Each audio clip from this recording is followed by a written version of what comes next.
bitches. You get no bitches. Can't launch a rocket, my man. You so stupid. Yeah, tell You what's up, tell get what's up. no bitches. Can't launch a rocket, my man. You so stupid. Now, I'm not saying. Alright, well, look at that. I'm fucking it out. He just fucking. He fucking died. How did he do that so fast? Oh my god.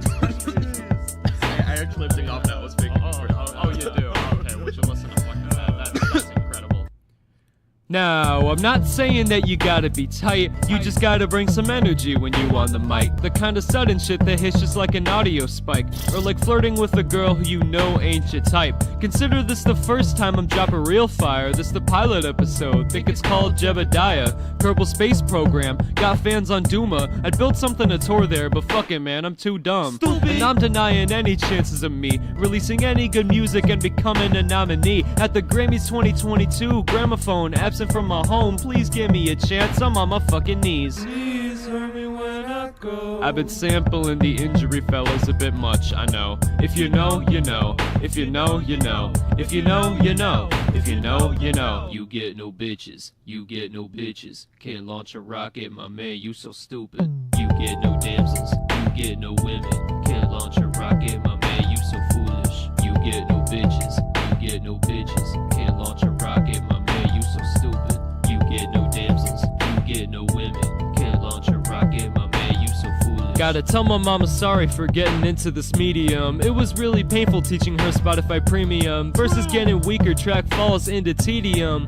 Young pipes, but not exactly on helium. You've heard all these flows before, cause I'm stealing them. Flopping for decades, cause these beats, I ain't feeling them. Hello? I can't think of anything else that'll rhyme with the past 6 lines. I owe myself a break, a chance to step back and take a deep breath. I'm finally awake, it's some centuries into the future, maybe 3, and I'm on another planet like this KSP. Yeah, Kerbal Space Program, Kerbal Space Program. All this fucking engineering got me feeling so crammed, cause I don't know, to know, I don't know, to know, I don't know, to know. I don't know how to do it. You get no bitches, you get no bitches. Can't launch a rocket, my man, you so stupid. You get no damsels, you get no women. Can't launch a rocket, my man, you so foolish. You get no bitches, you get no bitches. Can't launch a rocket, my man, you so stupid. You get no damsels, you get no women. Can't launch a rocket, my man, you so foolish.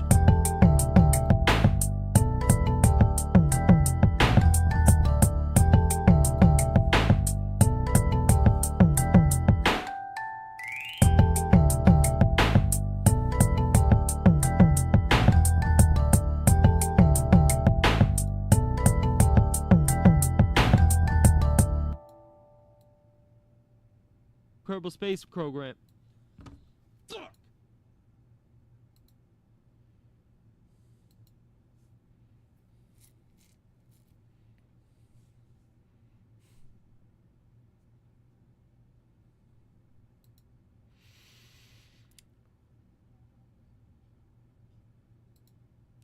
So where are we going?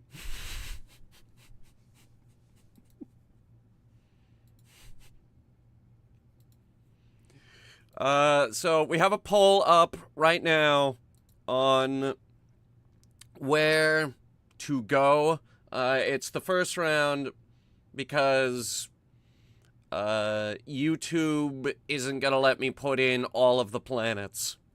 It only lets me put in 4 options. So until we narrow it down to 4,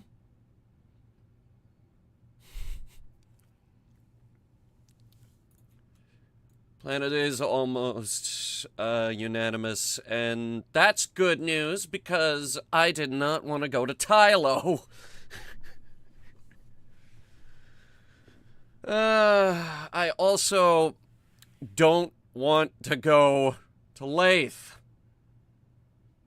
And another thing, I really don't want to go to Eve. There's nothing wrong with it. I could do it. It's just, it would take way too long to get to Eve, guys.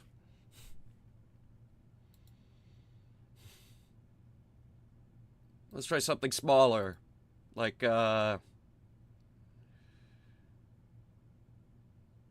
something that isn't gonna make me scream at the top of my lungs trying to get to the surface.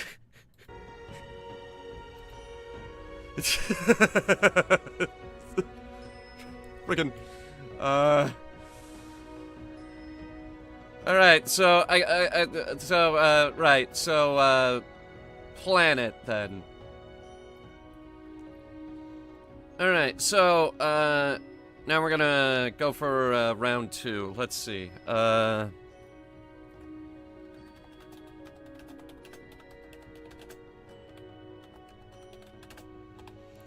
since it's, planet, how many planets are in this game? There's Moho, Eve, Kerbal. Okay, there's 5, so we gotta narrow it down even further. So...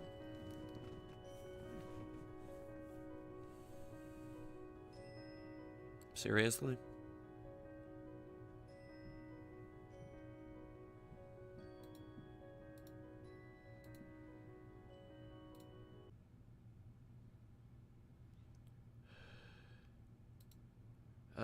It's gonna be one of those days, apparently. Yeah, don't worry, I'm already getting the thing up.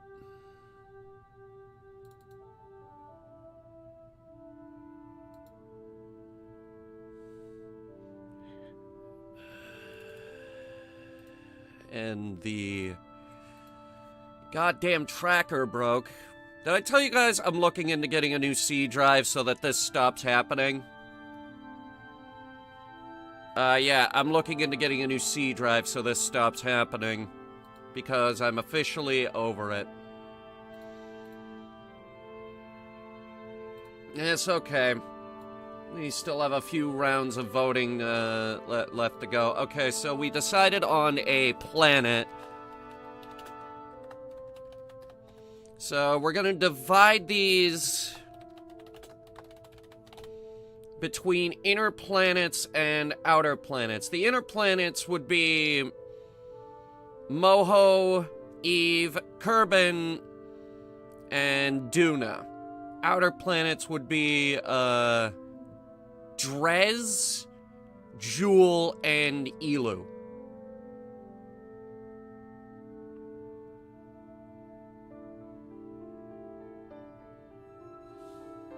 And nobody goes to Drez. So I don't think people are gonna vote for it. But I've been surprised by this game before. I've never played Kerbal. Well, okay, hang on. Ooh. I got a thunderstorm warning. Thank God. I was genuinely gonna vote for Drez. Then vote Drez!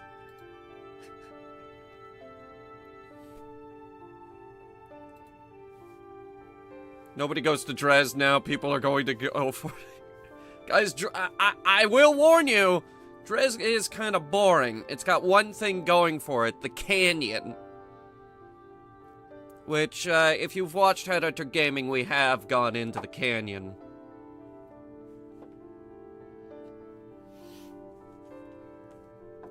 And, well, I suppose it's got the Drezteroid belt. That's pretty much it. Keep going, 2080 here. I'm just gonna see what the bank sent me.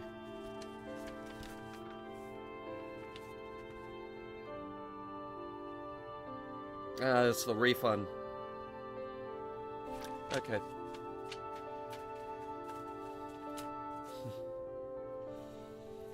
We don't need thunderstorm warnings. Hey, I just had shades on earlier, didn't you? Did you miss the rap number that we did? Hey. Okay, Winterstat is up. Oh, look what's back. It's our goddamn Surviving Mars saves. All 5 gigabytes of them. Because Steam likes to put those back. Well, since Steam loves to put those back, we'll just go ahead and delete them. They're also in the backup folder. Don't worry, I'm not stupid. There's a crash dump for expressionapp.exe. Because every time our face tracker crashes, it creates this 800 megabyte crash dump file. Oh, how wonderful. Yes, just give me every single smidgen of detail. Because apparently we need 800 megabytes worth of text file to figure out exactly what went wrong.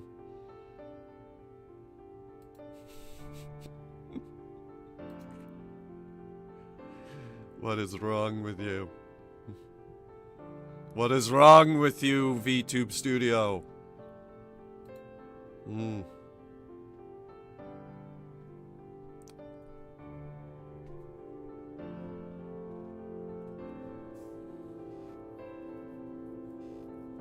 Toronto is currently in flash flood emergency. Hey, at least we're getting rain. Jesus, we need rain. The country needs rain. Ask not what you can do for your country, but ask when your country is gonna get rain, because, oh my god, it's too hot. Please. I beg you. Rain. Just rain, please.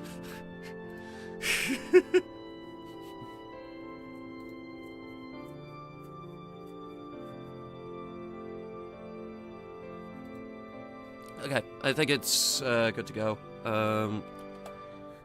Just gotta swap web browsers.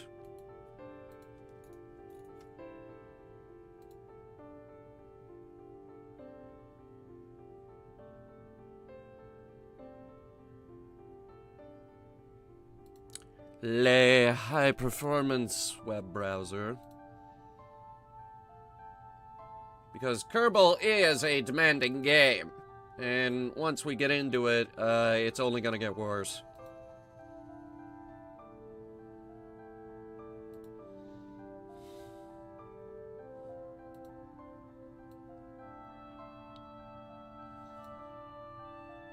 Alright, how many people voted? 5? Yeah, that's okay. Okay, so the final decision is Outer Planets. Okay, so we're going into round 3 now.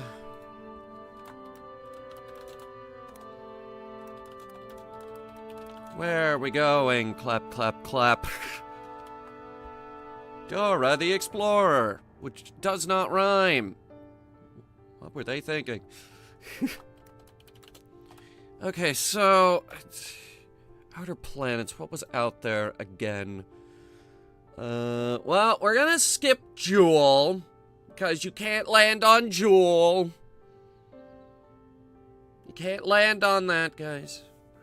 So it's Drez, or, what else was out there? Oh, no.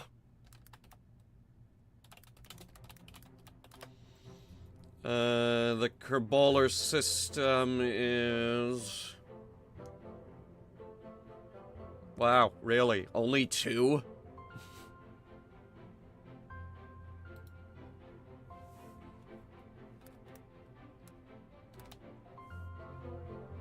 Okay.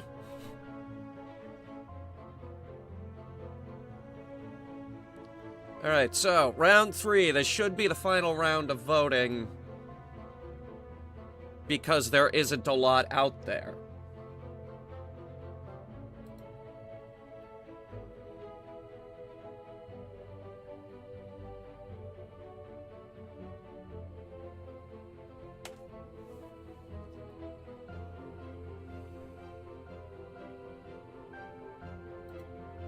Okay, I am going to attempt to boot up the game again. If this crashes, you know why.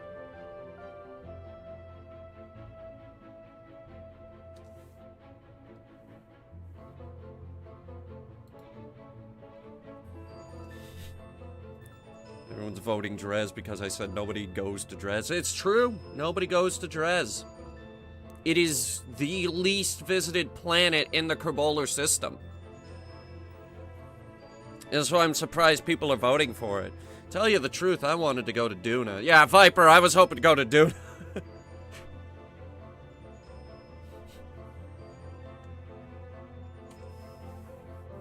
I've got fans on Duna.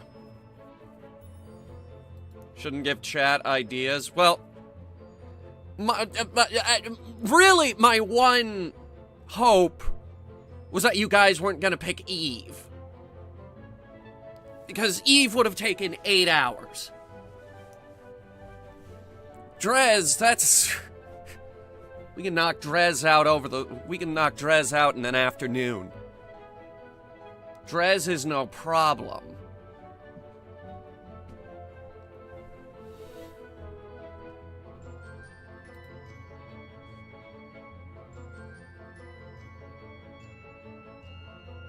I think we got the game this time.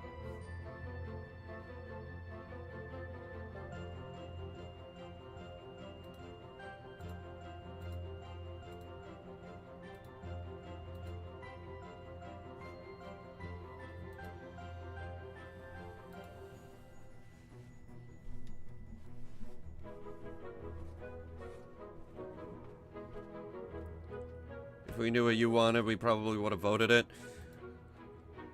I kind of wanted Duna. I haven't been to Duna in a good long while.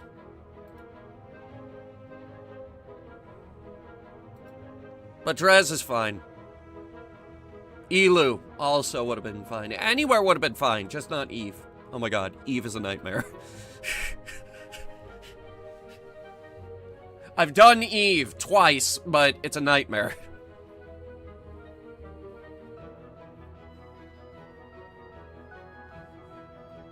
I've been to Eve twice. Once when it was actually easier to do Eve, and one which was last year when they updated the atmosphere and made it 1,000,000 times harder.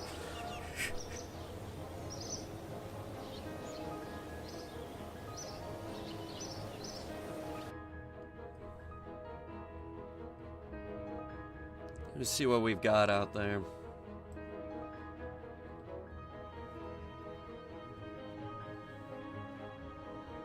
Alright, people... Oh, Jesus, that's a lot of rocks. Any...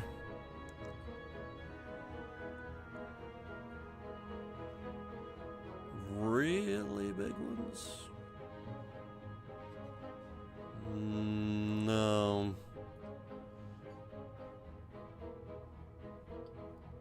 Oh well. No, that's Galileo. Where the hell is... Here it is, the little brown one. Okay, so, we've got, Helios in orbit, which is just an abandoned lander with a, transmitter relay. And I'll be honest, this area around here, this is the only spot we're gonna want to land. Because that right there is the only interesting feature on this planet.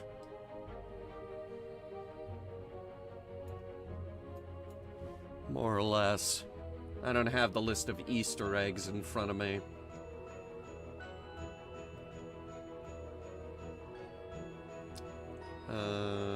Drez...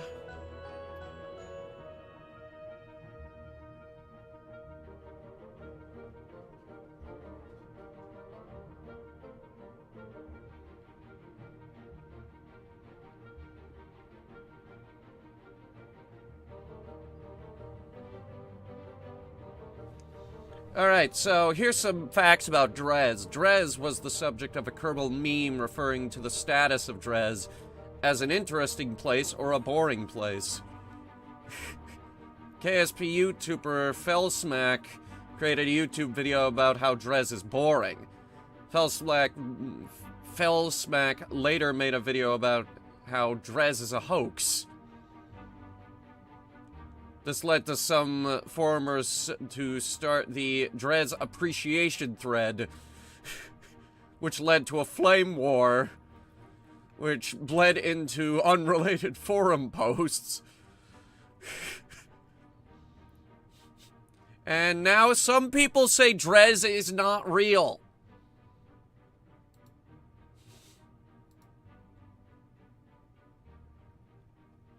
Are you gonna make a Drez colony? We're just visiting for this stream. We're not making, we're not landing bases. I was saving that for the new game. Which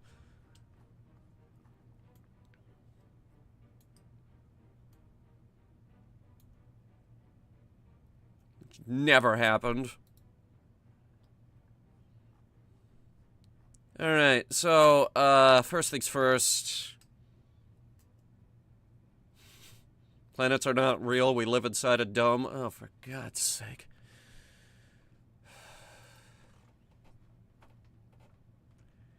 Guys, I'm the spaceman here. If the planets were flat, I'd...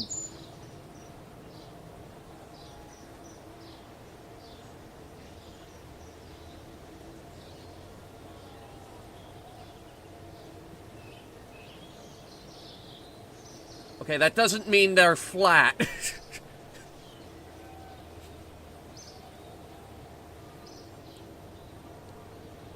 Okay. Let me see here. For Drez landing, there's a number of options that we have.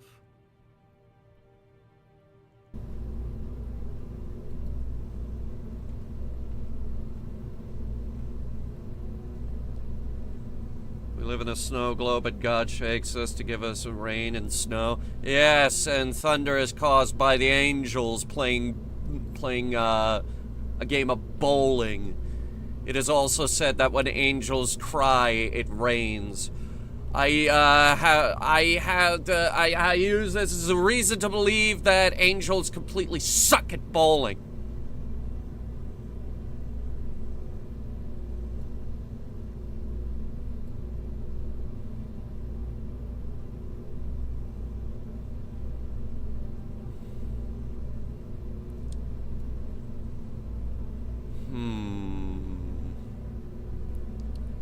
We could use a Trailblazer class, or... Destiny class would work pretty good.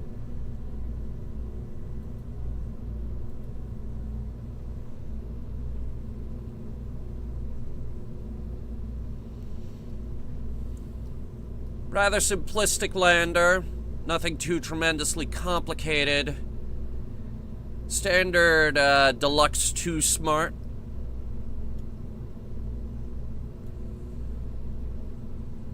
Aerospike engines and overpowered reaction wheel system.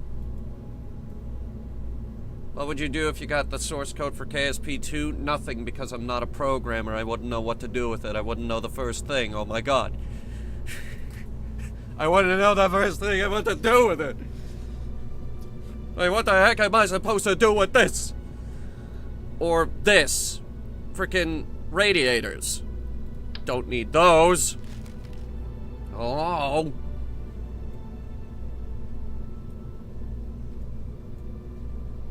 Now, if I remember correctly... No, they reached the ground.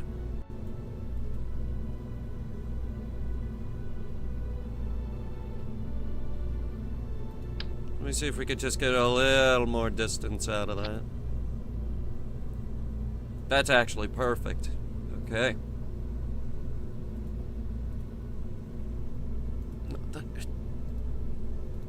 There we go. Overpowered light system, docking lamps.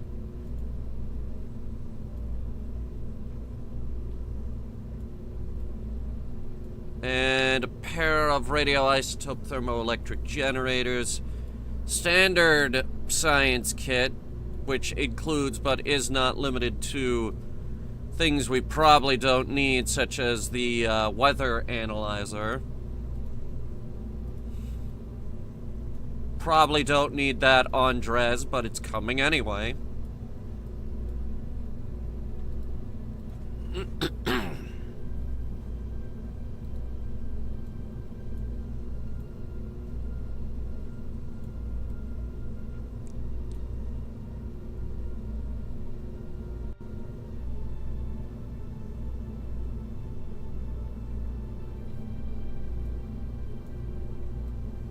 Trying to think, what did we not do when we landed on Dres the first time?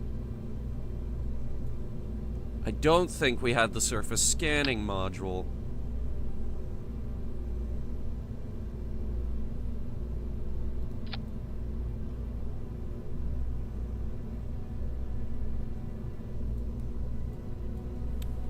Gravity on Dres? Let me see.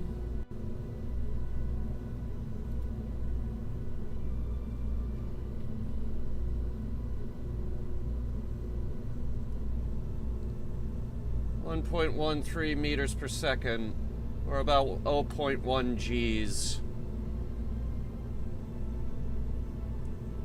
Comparing to Lathe,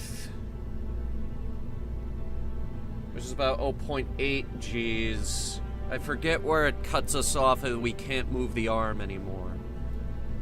Is there a date for the next Genshin summer event? As a matter of fact, while we're getting ready to launch here, I did have an update on that. Actually, more like a shout out to MiHoYo for not telling me I needed a new launcher in order to update the goddamn game.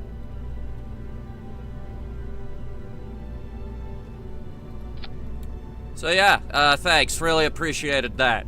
But yeah, that should be, we're gonna stream that soon. I don't know exactly when. I would have told you during this stream, but, the goddamn Genshin updater is the worst.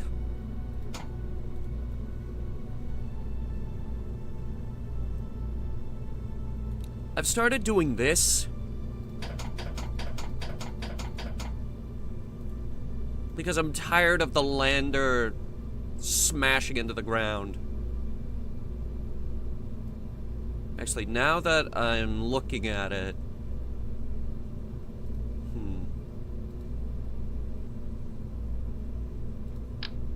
which, yeah, okay.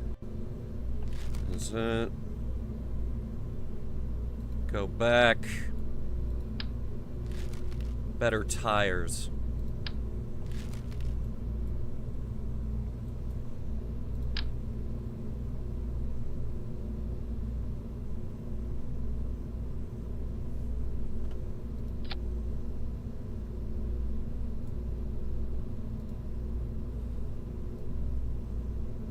Is Genshin worth playing? I will tell you how you should play it.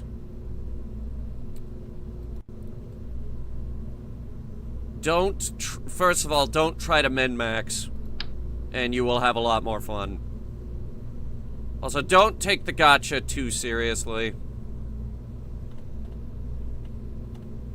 Just do it casually. Don't make the same mistake the rest of us did.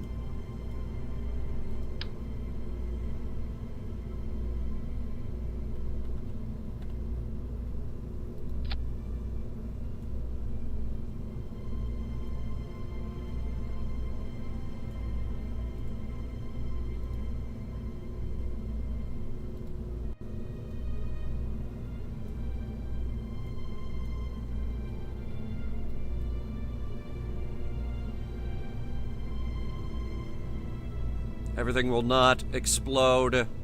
You gotta remember, we're very good at this game. We are very good!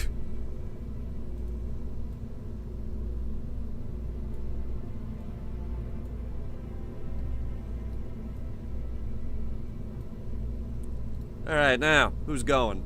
Well, Jeb, of course, but I'd also like to get, my boy here, Jofke, in on this.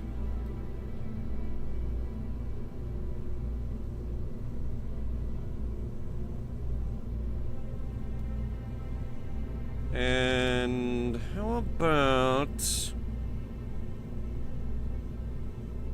Kima?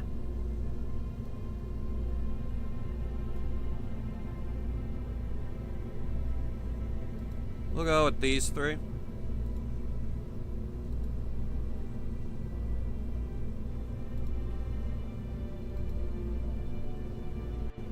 Okay, so it's orange, blue, and white.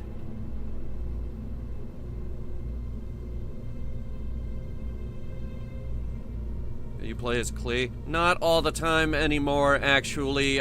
We just got, Sigwin, I think, is how you pronounce her name. And I max leveled her, so, she's a really good healer. Like, ridiculously good.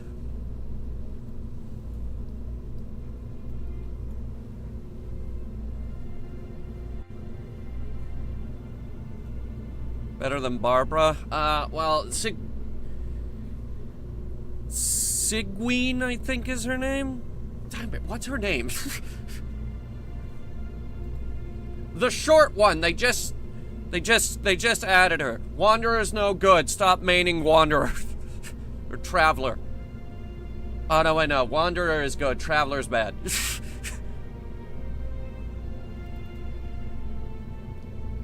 Yeah, no, I had that right. Sigwin.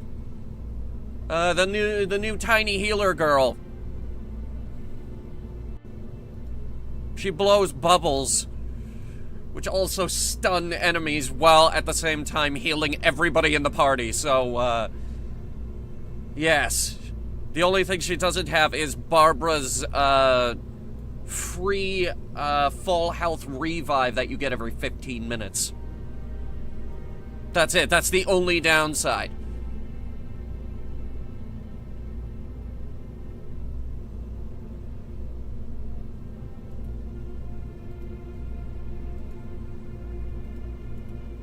I'm sure we'll talk about it soon.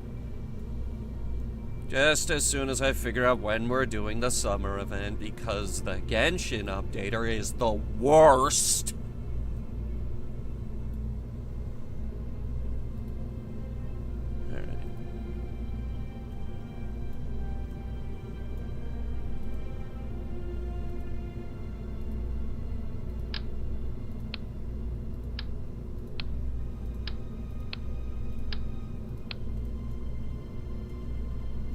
Repair kits. Loads of them. Also, science kits.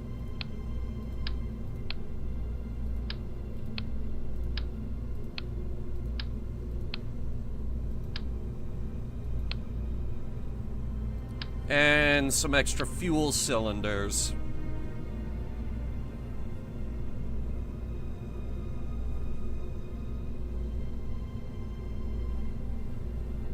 Traveler's no good. Take the Traveler out of the party. and let's bring a ground anchor just for fun.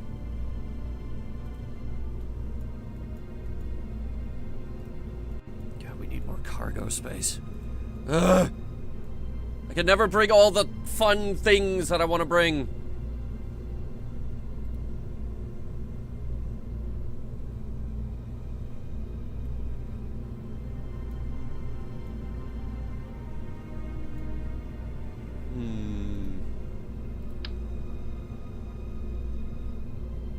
Or, alternatively, no launch escape system, because I trust this thing.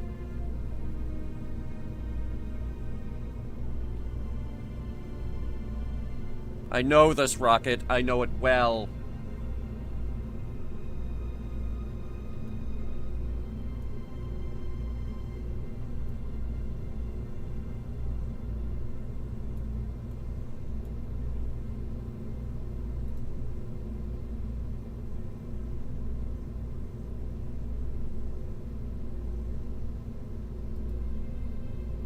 Nahida? Nobody likes Nahida.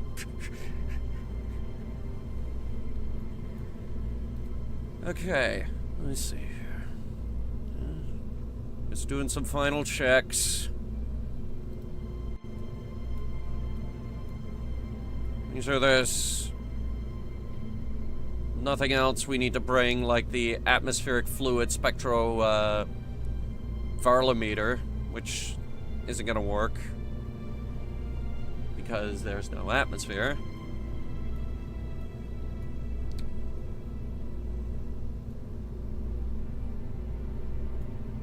Let's bring a magnetometer. Magnetometers are cool. Magnetometers are fun. Magnetometers are long. Very long. Jesus Christ.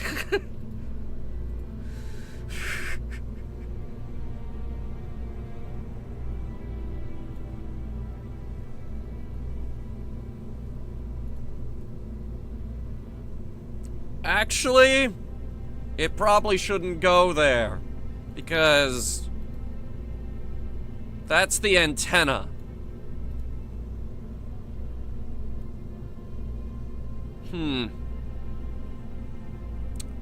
Could we get it on the rover?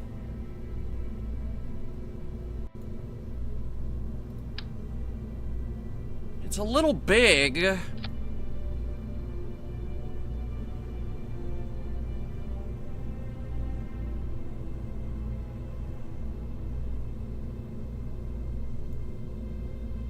Tell you what.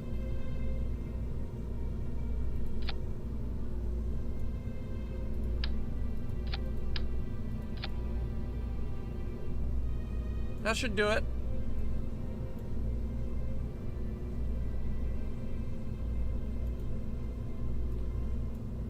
Wait, are these the... Oh, right. Yeah, don't need those. Don't need these neither. Don't forget the Too Smart. It's attached. Relax. We got the Too Smart Ultra Deluxe today. Complete with impact leg, deluxe arm, and Rove Max M1 rover wheels.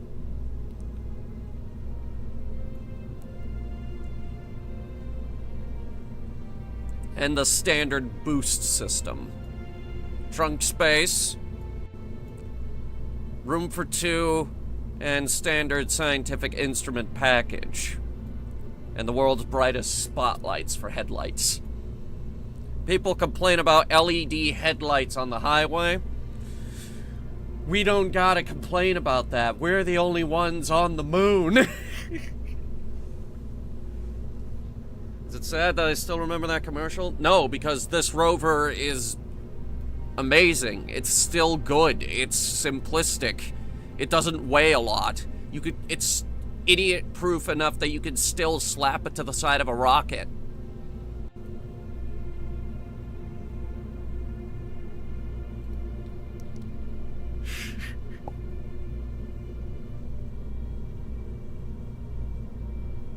Names.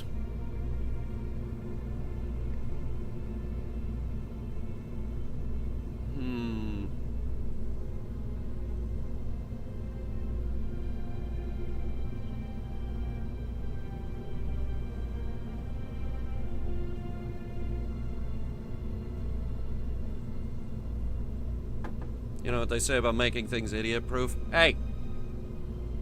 There's a Too Smart on every planet and moon on this save. If it comes to it, I will show you all of them.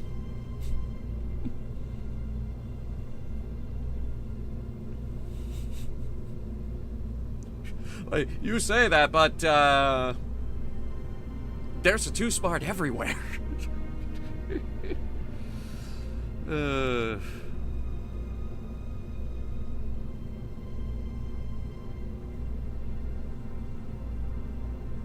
there a Too Smart on every asteroid? Not enough gravity. For that, we have the hoppers. I also haven't done a lot of asteroid missions. I did 2, and then I was like, okay. I don't need to see anything else.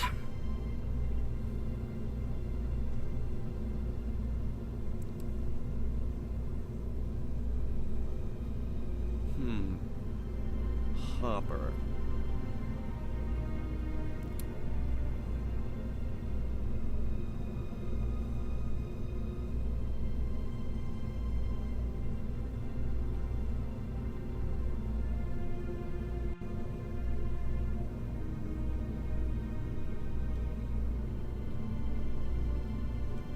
Trying to think of a decent name here.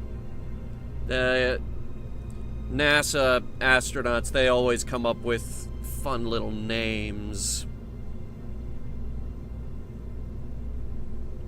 The first lunar lander was named Spider. The command module was named Gumdrop.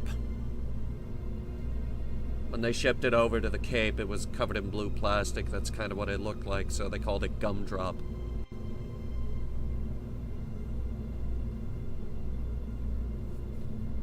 Hunter 7 is definitely not the 7th launch, alright? I have been to the Mun in this game more times than I can count.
Rockhopper. We're go for launch. It's not wasted tax money if it works. You underestimate my ability to launch rockets.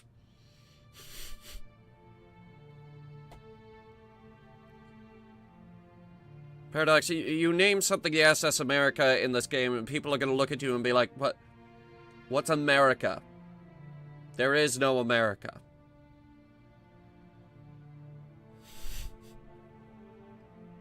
Is that like an ice cream flavor?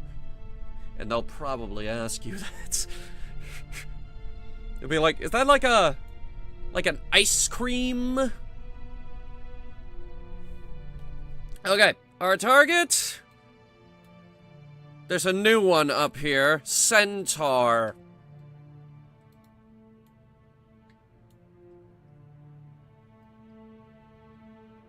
Orbiting at an altitude of 167,000 meters.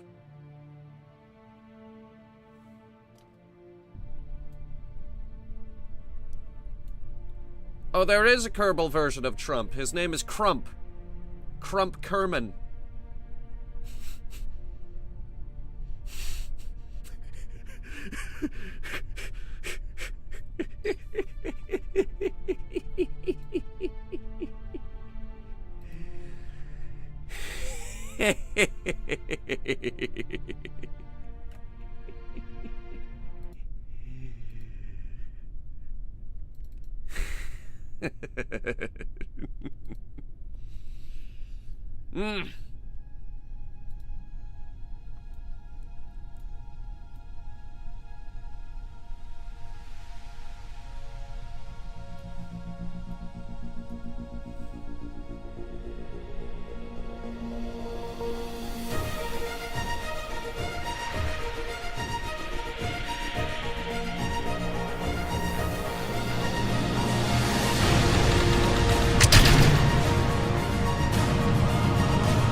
As usual, Joffrey is terrified.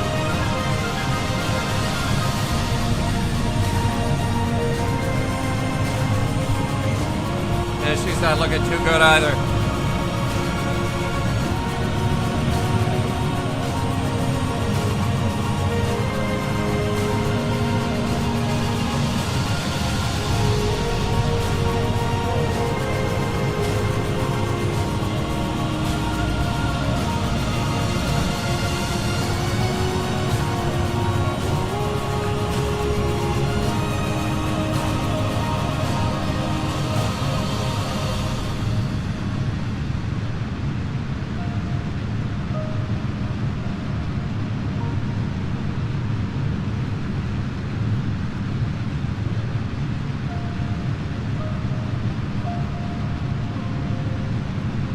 Vertical ascent looks good.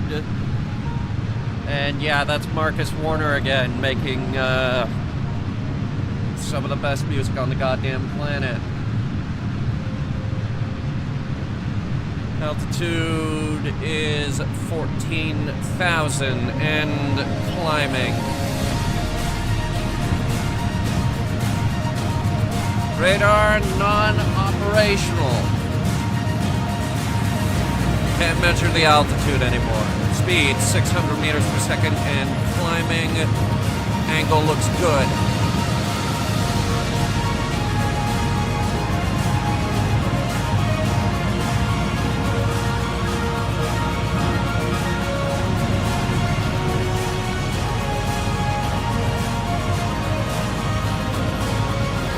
Gravity turn in motion.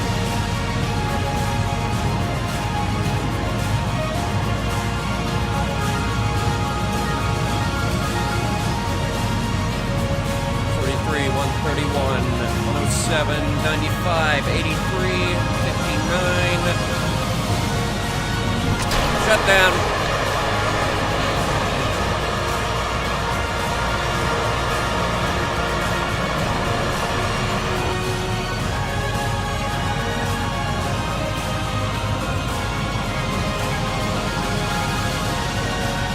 Good stage.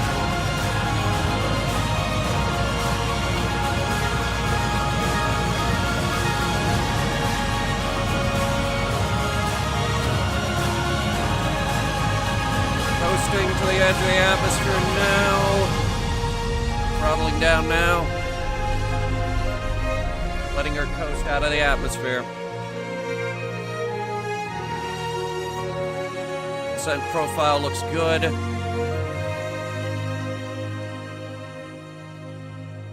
Auto warp enabled.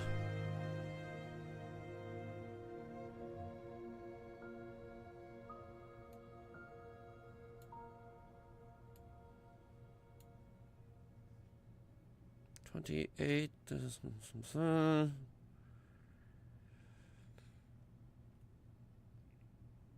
Calculating. Yeah, okay. Don't need that no more.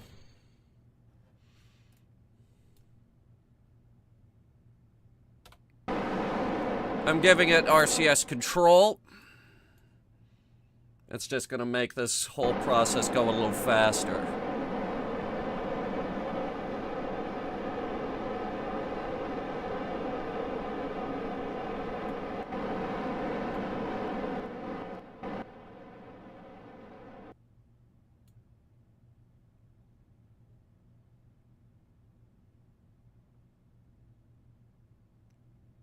Should be going over to time warp. Yep, here we go.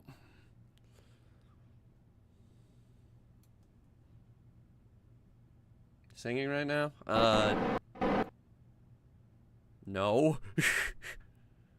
Did you want me to?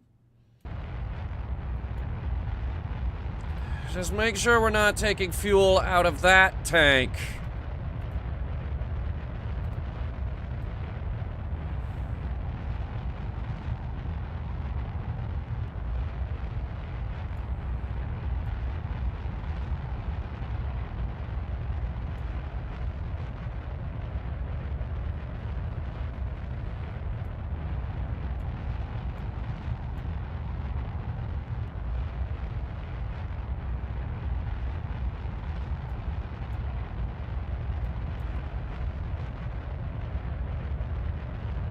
Looks good. The actual node is in T-minus 25 seconds.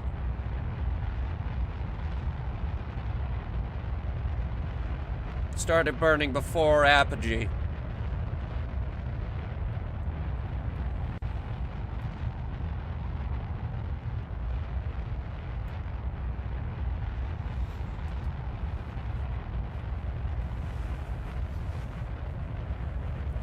We're nearly at 140,000 meters up above sea level.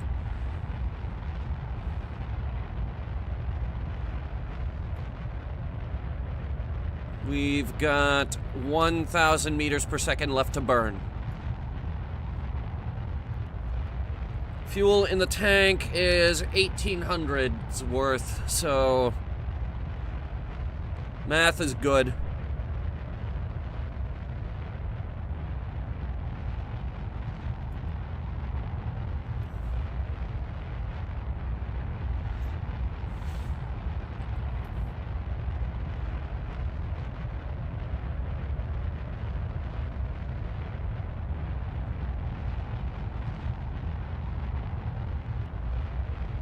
Looks like we're gonna come in just under 1,000.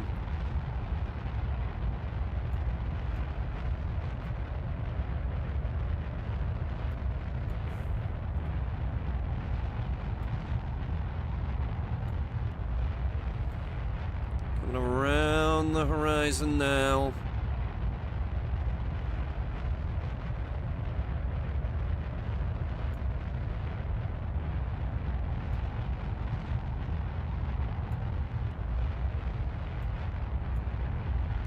And Periaps is out of Atmo. We have good orbit.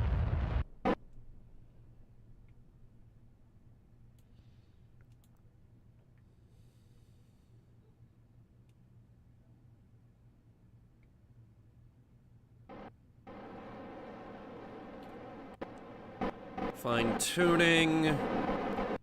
Looks good. See, I told you we were good. Now we need to catch up with the dang thing. Where is it? I see Unicorn, Pegasus, and bingo! Centaur is ahead of us.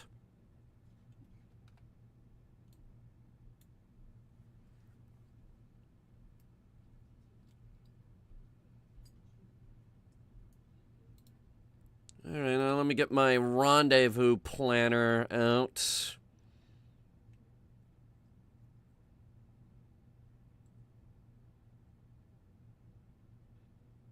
Okay. We'll set it up for 100 meters of separation.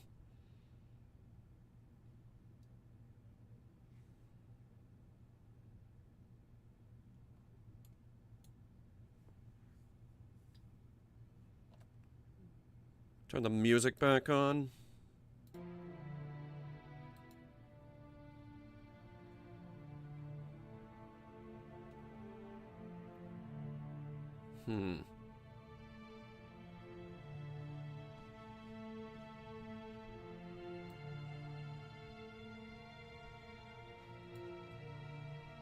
Is water wet? Sometimes.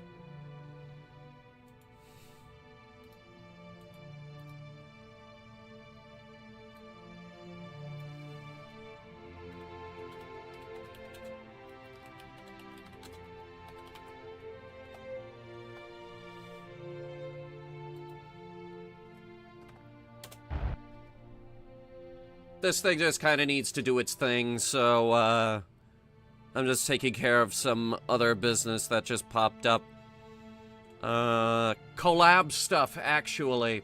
Some of you who have been here long enough may remember that Minecraft server. Well, it's kind of coming back, but, new map, tree is gone. I think we're gonna have to build something else. Probably Calridian.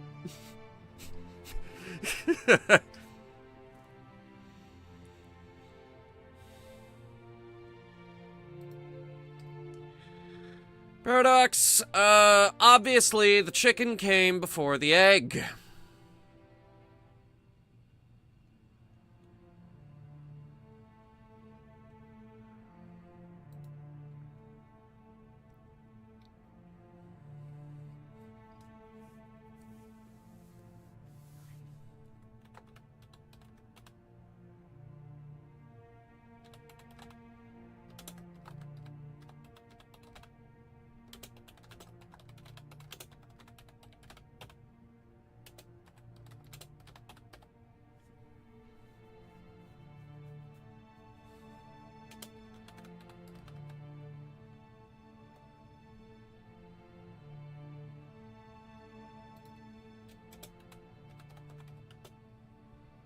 Quite sad, since the old one has a lot of history on it. No, different server, Gavin, different server. Oh my God, no, it's not the, it's not the Headhunter Productions one. No, different one. It's this other one where we built a giant tree, or well, the horse built a giant tree.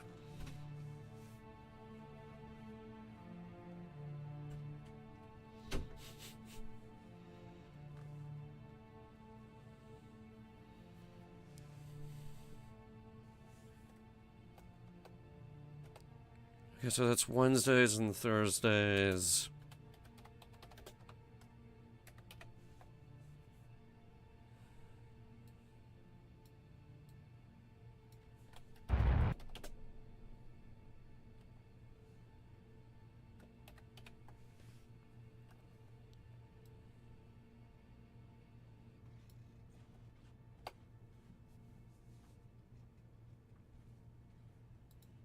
Uh-huh, that's the power of time warp. We are on intercept course. We'll be seeing, the ship in about 16 minutes.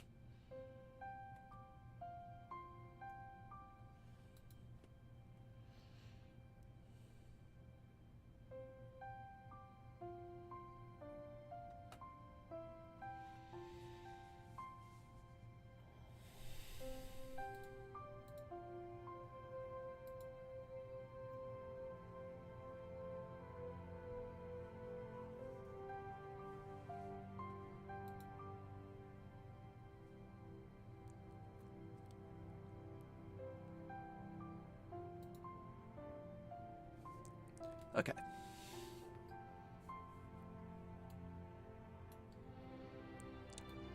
Should be coming up on the front here momentarily.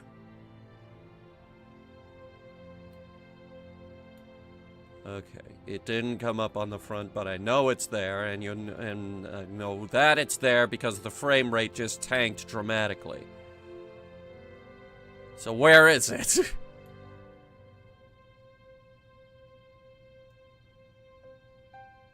Is it? Oh, there she is. We have visual contact.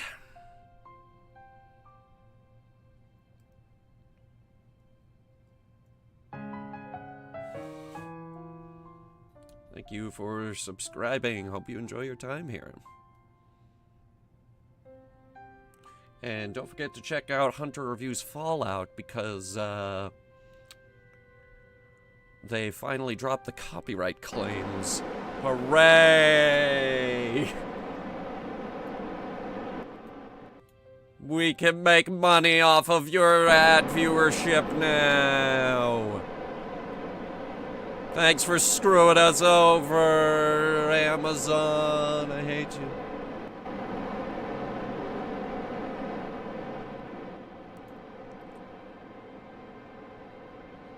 Alright.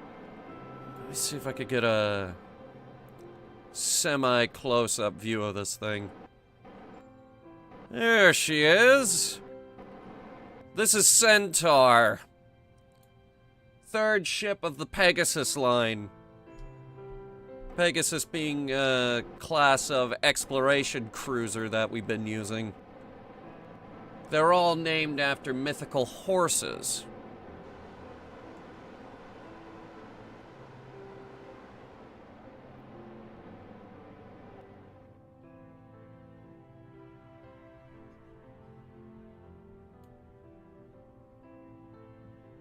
This particular one is outfitted with more enhanced sensors and a souped-up comm relay. It's got the same engine layout as every other ship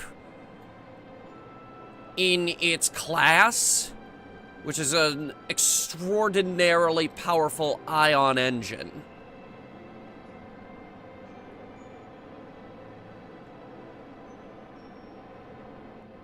It's not really powerful, more like, I guess the word here would be efficient. It'll give us 26,000 meters per second of delta V. That'll get you anywhere in the solar system. And carrying a lander, it'll do, I want to say 15,000.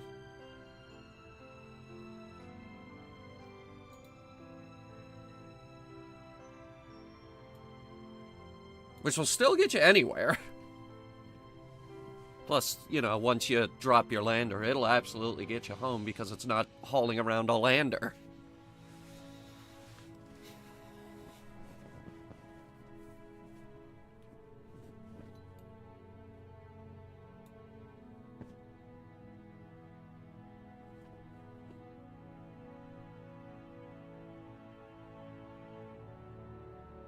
Yeah, it's a powerful ion engine.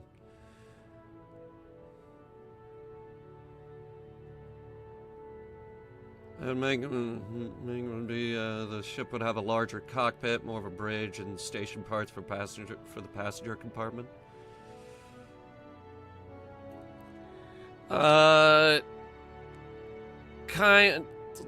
Like, when you add all of that, you're adding tons and tons of extra weight. Frankly, it's a miracle that Pegasus, the ship of the line, has as much as it does.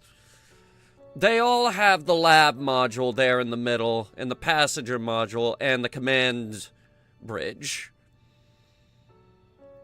As well as a engineering bay full of a whole bunch of little fun toys that we're gonna get to play around with.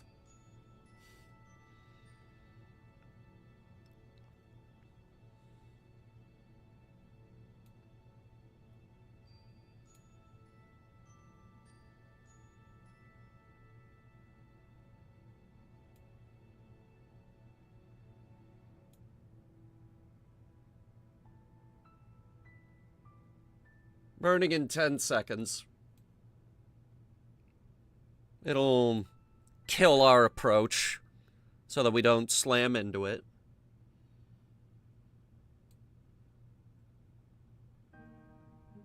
We don't have Orion engines. They didn't finish Kerbal Space Program 2.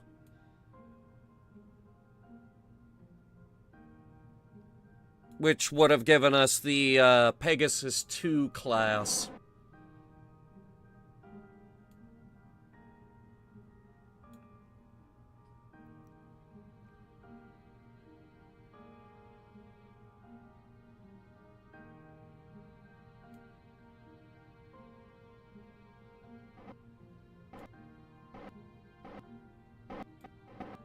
They're not waiting for the source code, they're waiting for a goddamn update from the developer because they screwed us all. Alright, now, let me see here. Alan, are you there? Alan was launched with this thing. It's worth noting, some of you might have noticed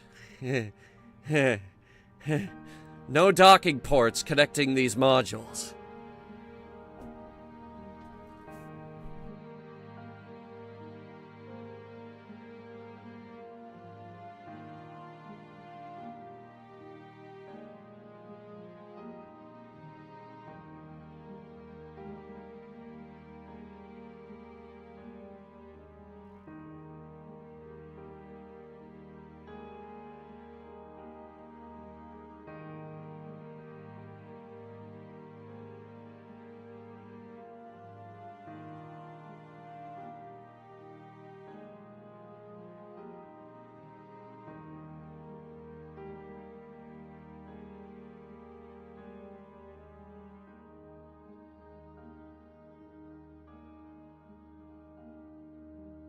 Sorry, we have company over. I had to give them the Wi-Fi password.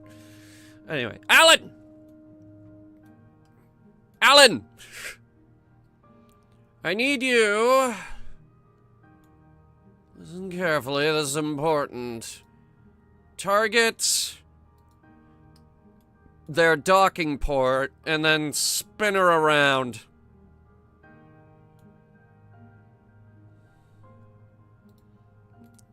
Also, no, not 4 God rockets. 1 God rocket. Just the one.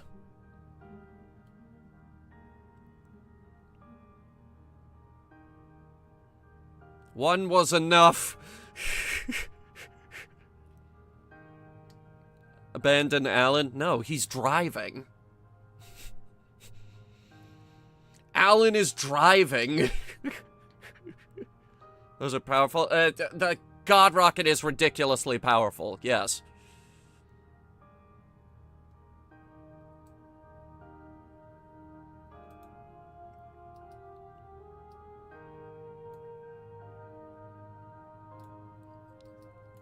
Looks good. Okay, you can turn off SAS, give us a little time warpage. Just so we even everything out. Now, for the incredibly slow part. We need to retract the antenna. Control from here.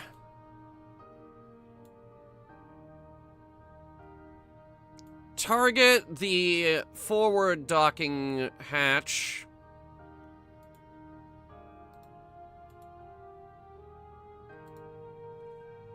And commence docking.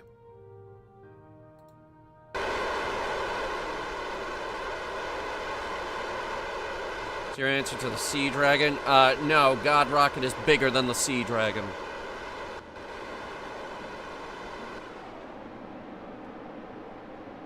Paradox, it's Alan 2 L's.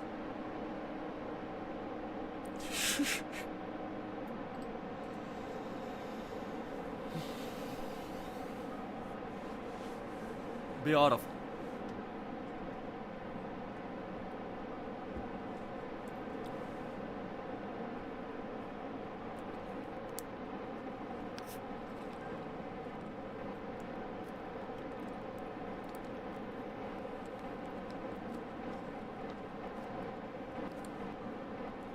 Viper, I believe Centaur is heavier than the ISS.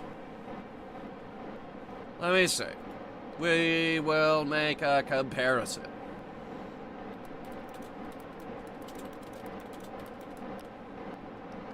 Okay, so ISS is 450 tons.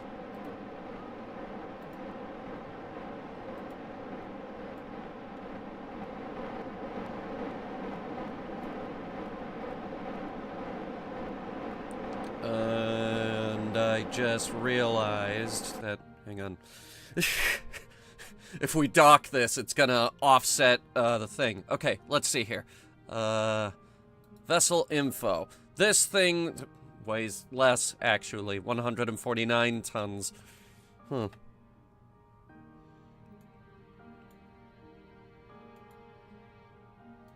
Is it? Just making sure. Control from there. Okay. I think you got it.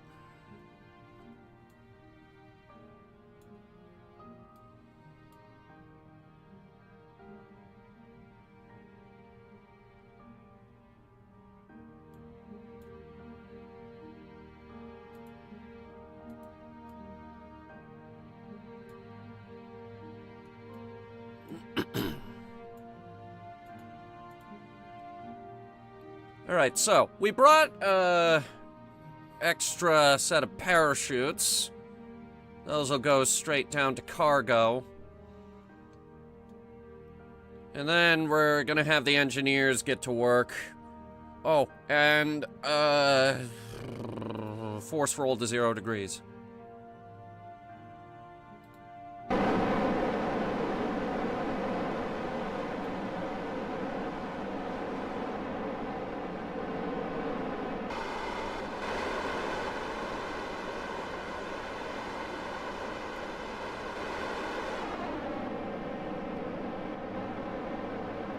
Maybe set it to 270.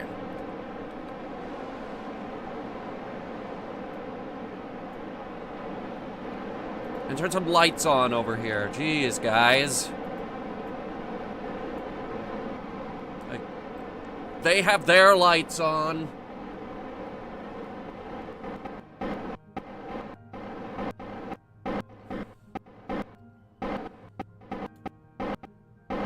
And it's a slow burn towards the docking port.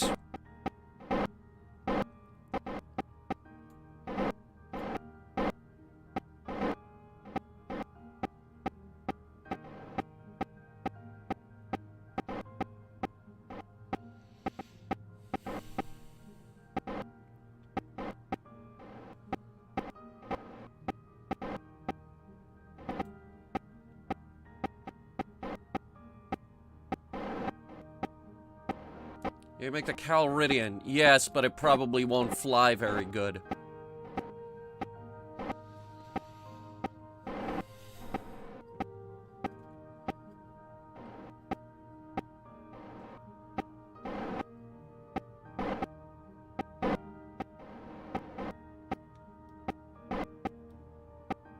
Also, we probably won't be able to find windows in the right shape.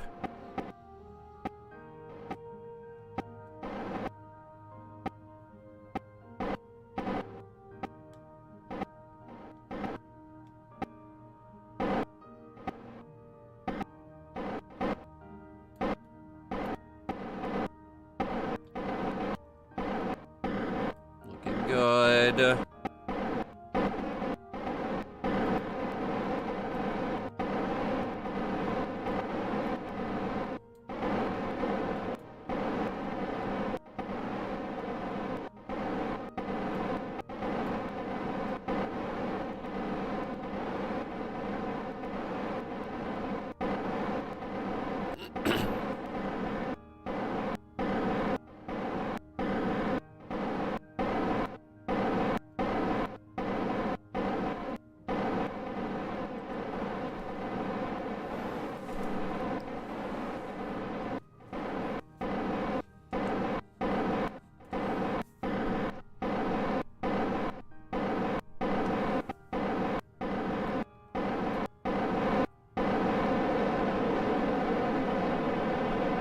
Yeah, it's just gonna go kind of nuts for a second now.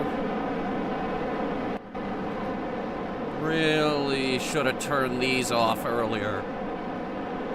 Little rover RCS thrusters.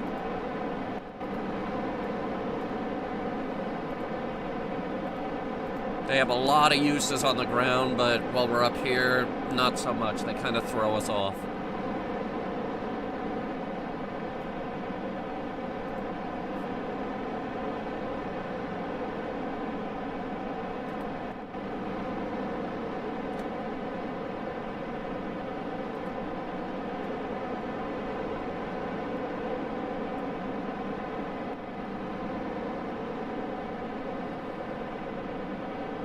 Capture.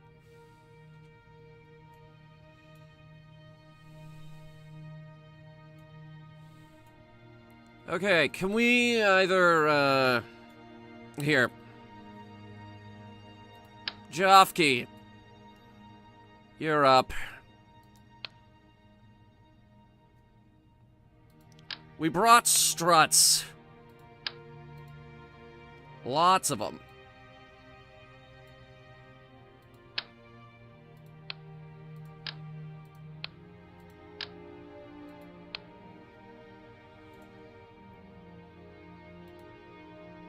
Alright, Jofke is...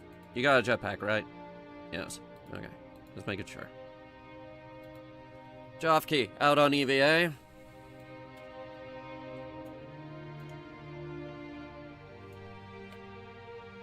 And we're gonna go into, engineering mode here. This doesn't need to be perfect.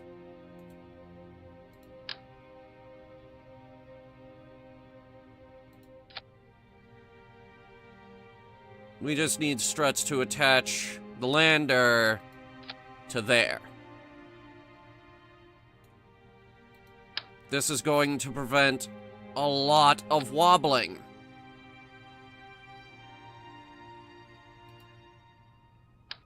Please don't place it there, Shovki.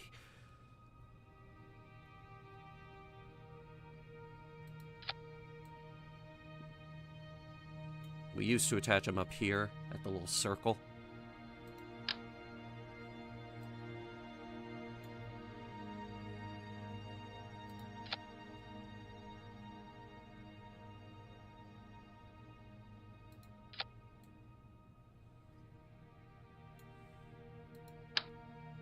Just need to lock it down. Because Kerbal Space Program... Kerbal has had this problem forever, where, it doesn't actually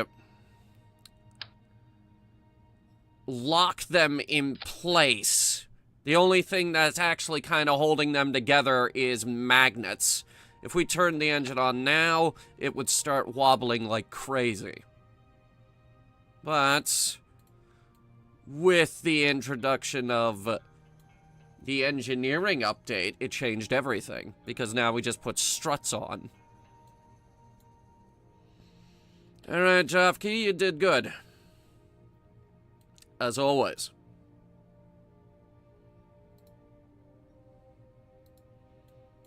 Okay, so Kima can head down to the lab.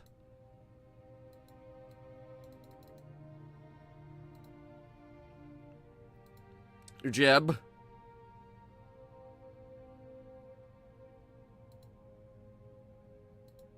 Jofke. Alright, now, before we head out, we have to ditch our launch stage. Don't worry. Thought of that, too. All we need is to somehow get it aiming retrograde.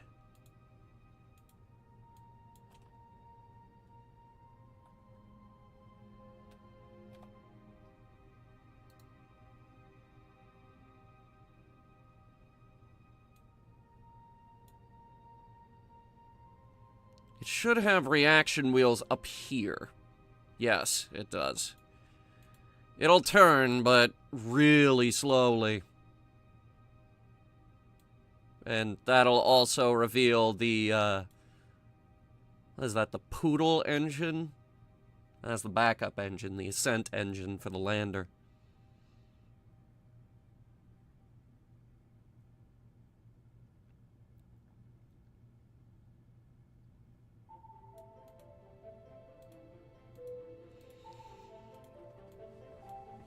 The orbital stage does not have a lot of fuel left, but it should be enough to deorbit it.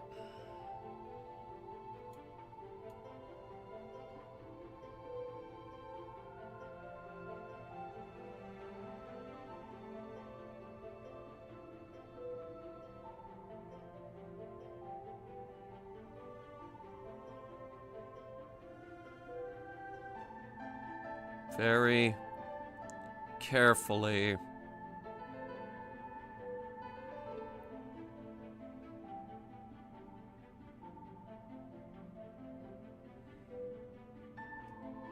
Very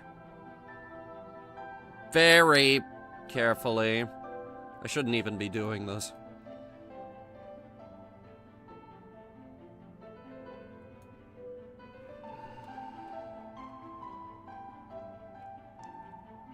Ooh, there's good. Okay, now. Give it a little push. Okay.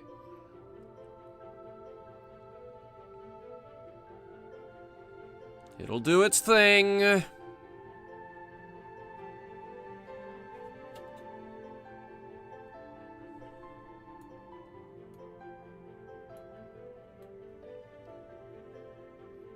Okay, good. Full burn. Of course, it now has 2,100 meters per second of delta V remaining, so that makes me tempted to, do an Elon.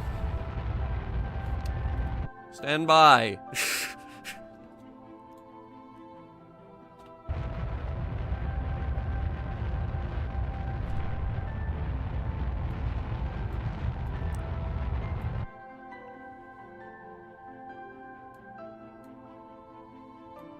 Okay. Give me a second. I'm gonna try to do an Elon. And before people go crazy, this was actually one of his better ideas.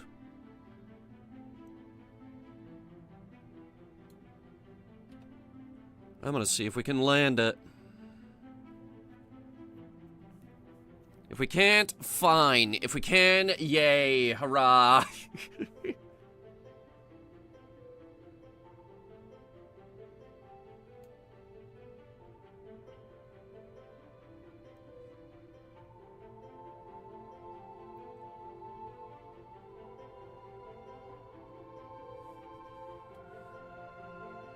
Give her a little bit of a re-entry burn.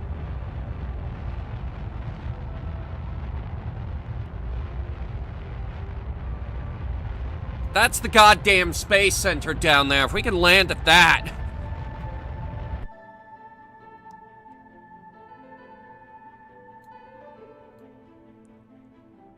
Holy crap. Re-entry burn was good.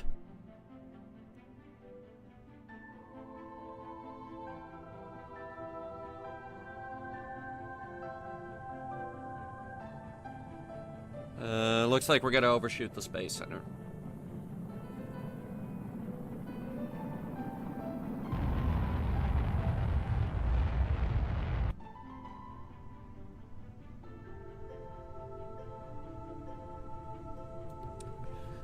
We've only got 500 meters per second left.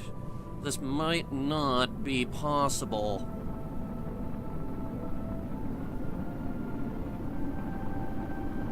I need atmospheric drag to start slowing us down.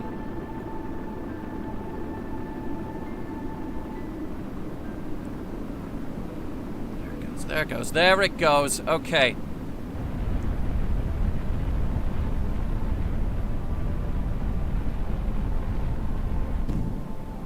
No shot. Okay. No chance.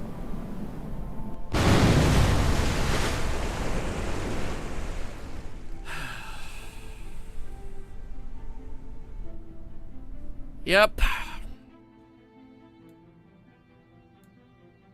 It happens.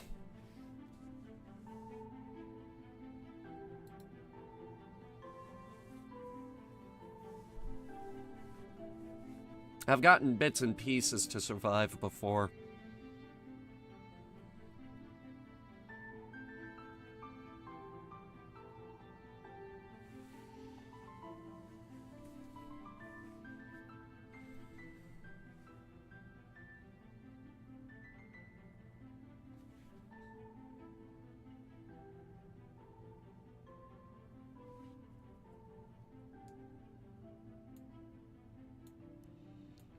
Well, we just expended a very large and expensive rocket, so let's make sure it was worth it.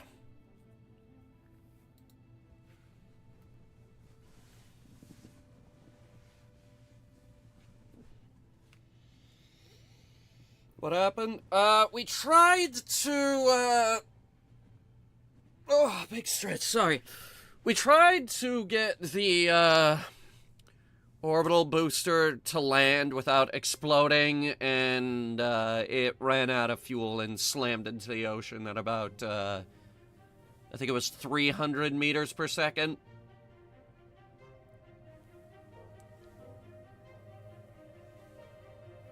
One day I'm gonna get one of those things to land and not lose any pieces. One day!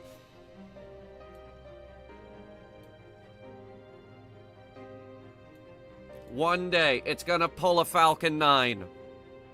We're gonna barge land the dang thing.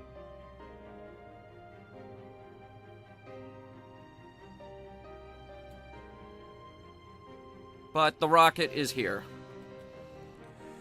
Unicorn is ready to go.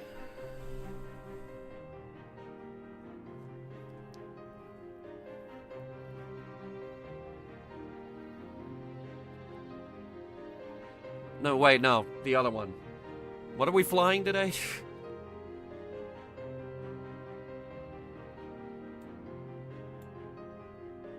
I don't know. Something.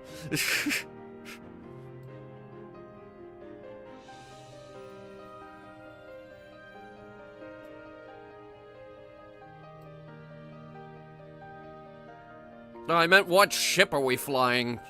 Like, I forget sometimes.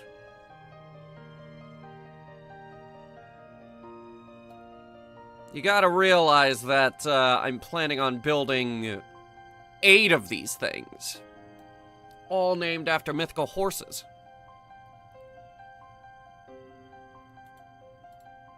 That's a 2-minute, 49-second burn. Alright, set it up.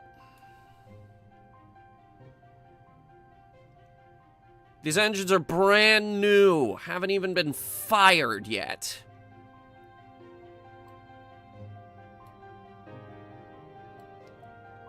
Should be good for 21,000 meters per second. Wait, no, scratch that. With the added weight of the lander, it is 16,800 meters per second.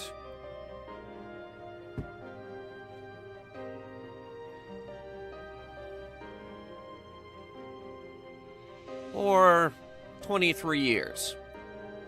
Whichever comes first. It's a car joke.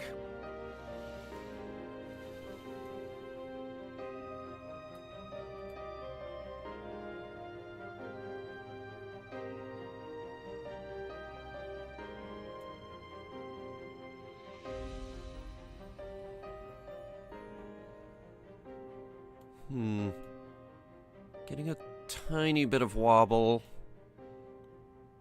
Nothing we can't fix. Okay, burn time after those recalculations has been reduced to 1 minute, 9 seconds. How many G's of acceleration does it pull? I'll turn on the gravometer and let you know while we're burning. I think it's actually slightly impressive, actually. The thing about ion engines is they're not powerful, but they are remarkably efficient.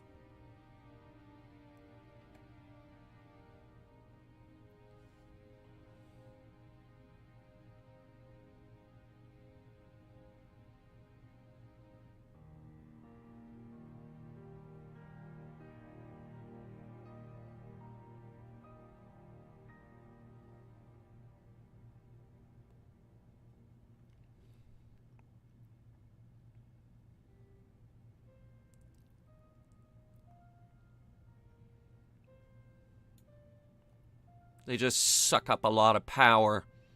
That's why we had to build the, basically a solar farm on the back of this thing.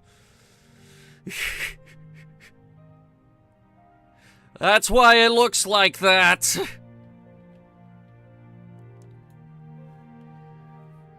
All right.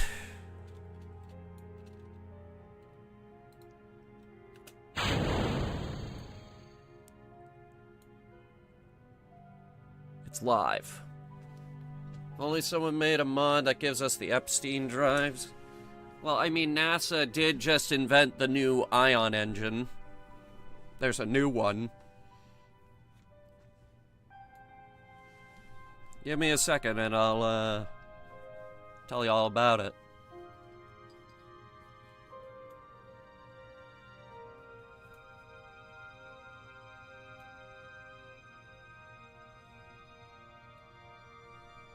Alright. Everybody is strapped in. Jeb, Jofke, Kima, Alan. He's here with our buddy Charlie, by the way. Charlie Kerman is here as well.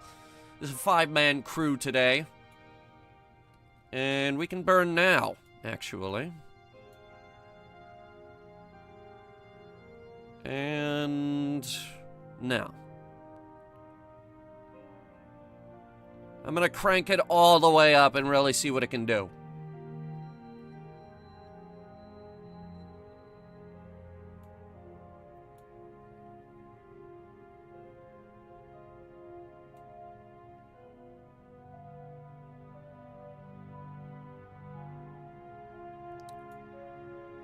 It's drifting. It shouldn't be drifting. Why is it drifting?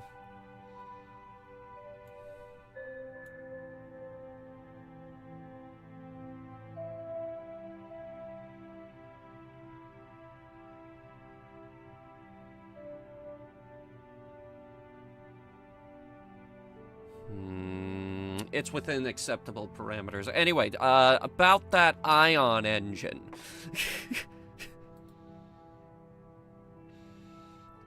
So, it recently came out. NASA invented... well, they basically invented our pinnacle engine here. This is what we call it, the pinnacle engine. They may have accidentally copied our Kerbal space program homework because they've invented an ion engine that can achieve escape velocity. That's Mach 11, by the way. They call it the H71M sub-kilowatt Hall effect thruster. This is real! And they stumbled upon it accidentally. Imagine accidentally creating the most efficient rocket engine ever created by human beings.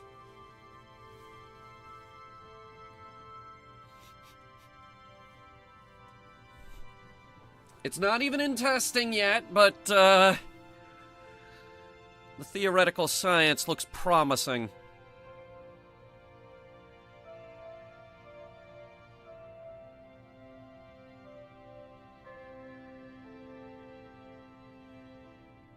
Oh yes, the whole Epstein situation. Yes, that is rather unfortunate.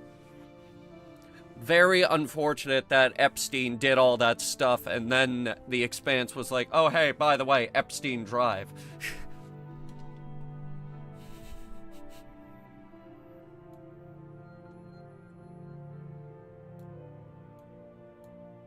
I don't remember if they got called out for that. By, you know, idiots who had no idea about the books. Some of us like to read. By the way, the circular ones are new. Pegasus didn't have those. All three of these ships have their little quirks. This one actually has two very large scanners on board. The spinning one up here, and the big dish down the bottom. Oh, wait, shit, that's right. Open up the bay, please.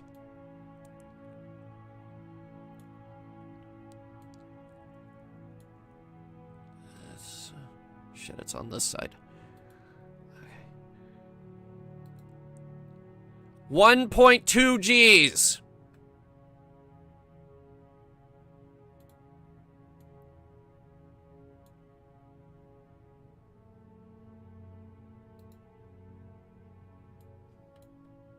All right, stop the spinning. She is now on escape velocity. Electric charge looks good.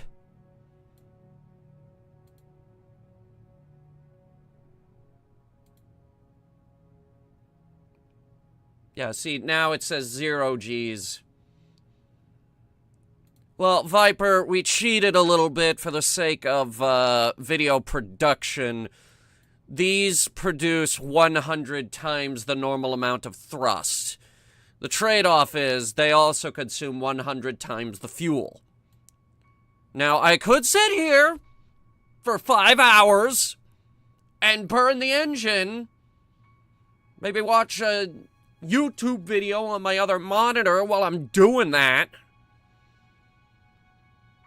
But for the sake of video production, I decided to not kill my brain cells and actually modify these to be a little bit more powerful.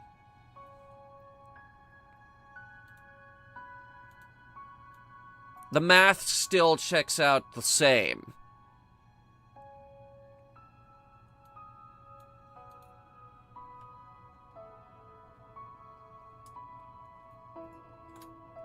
At least I think it was 100 times. Was it 100 times? I can check it. Hang on.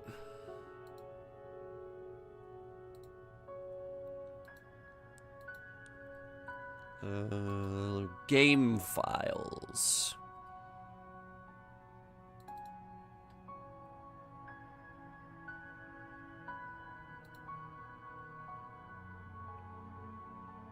Which one was it again? I think it was game data. Yeah, it was game data. Squad... parts... engine... ion engine... config...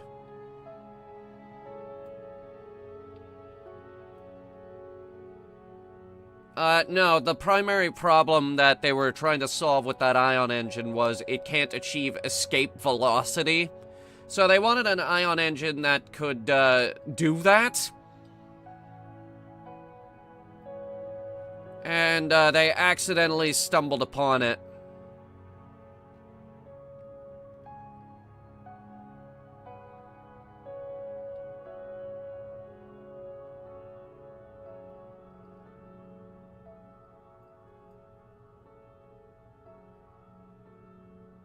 Okay, so normally the max thrust on a ion engine is 2.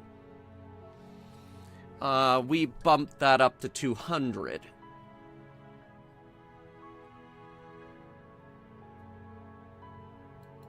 We also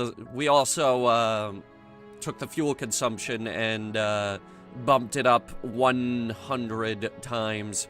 Now,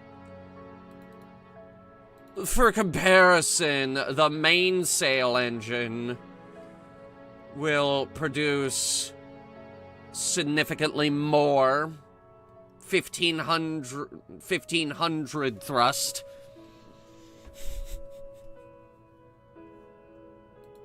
So, our engine still isn't going to achieve escape velocity. So, yeah. NASA may have accidentally invented a thruster that's more powerful than this one.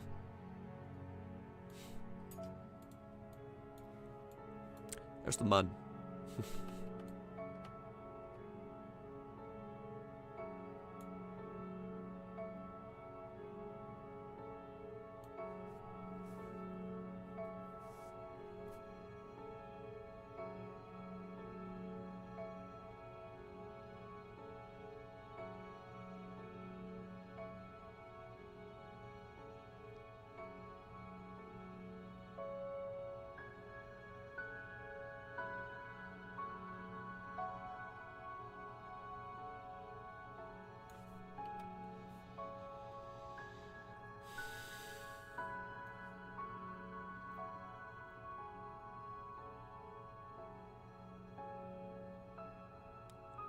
According to this, we're on track for a Mun intercept.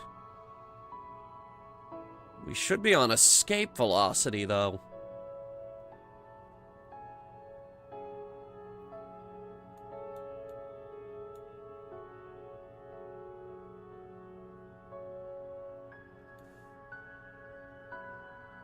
Unless I did this wrong. Hang on.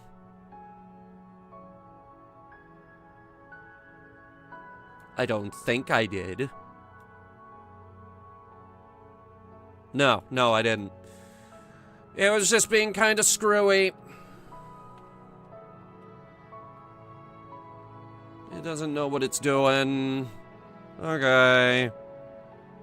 There's an unknown object around the little brown thing. Drez. Set that as the target.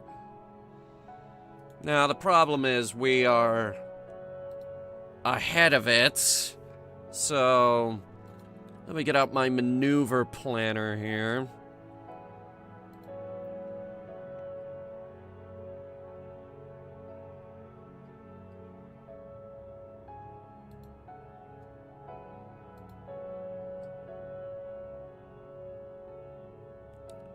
That's not happening. I'm not sure what it's planning there. That is nowhere near where we need it to be.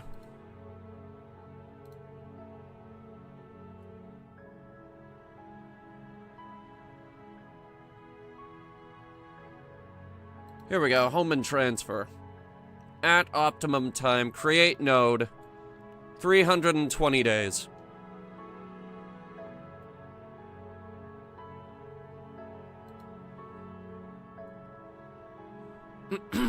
My alarm clock, please.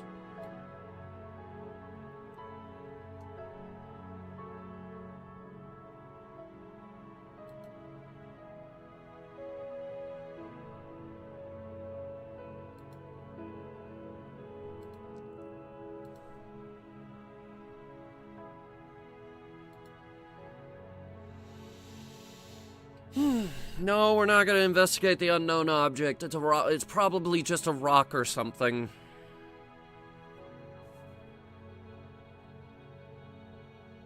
Oh, something just disappeared right here. I think it got picked up by one of our telescopes.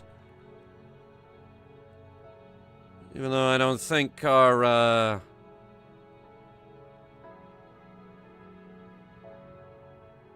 telescopes aren't anywhere near it.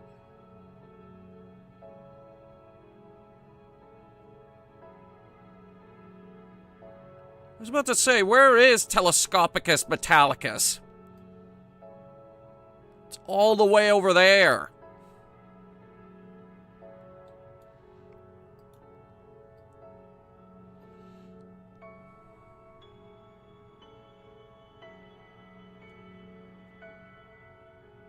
Alright, so E, C, C, another C.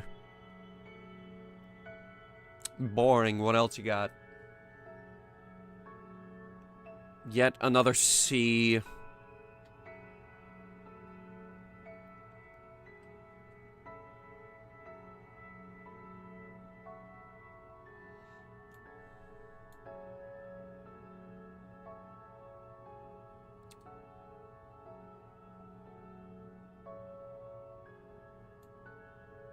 Oh, that one disappeared.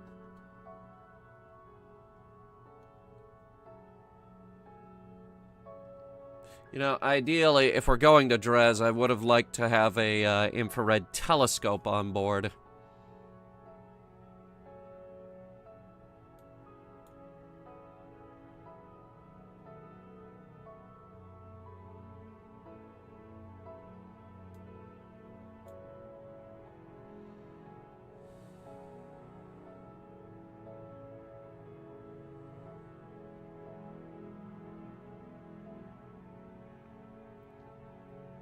What do you mean this isn't good? This is great. You know what isn't good? Russia's attempt to revive their moon program. Now that was very bad.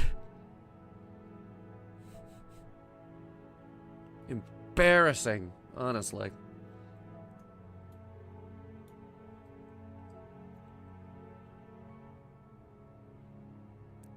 They were like, hey, we got that new moon lander. Yeah, rebranding it. It's now part of the Luna project. We never stopped. No. Never stopped. Never stopped trying to get to the moon. Yeah. It did not look very good for them when it slammed into the lunar surface.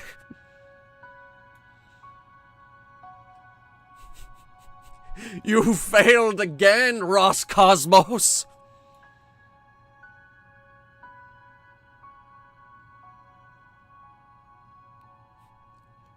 course, that's the thing about Roscosmos, is that they have one rocket that actually works well. They can't seem to figure out anything else.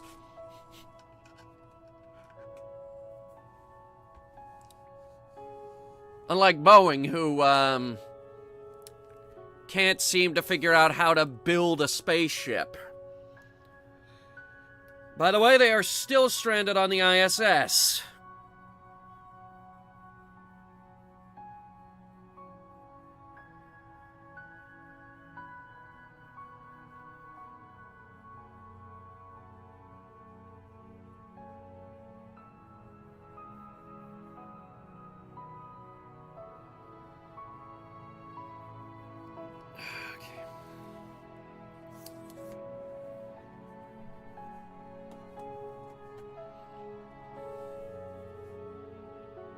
Oh, that felt good. I have the nicest back scratcher of the people around me. All the other ones are wood. Mine, on the other hand, very nice, metallic, telescopic, actually. I have the nicest back scratcher on the ship.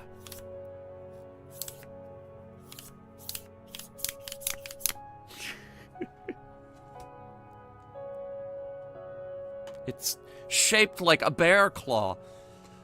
It's very nice.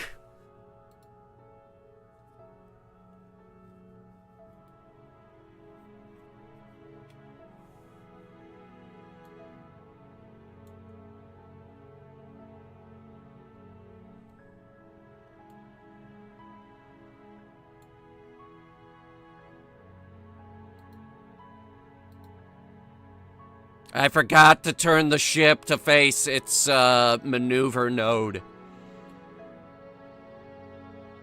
How does it work through that spacesuit? Wise men through the ages have struggled with that very question.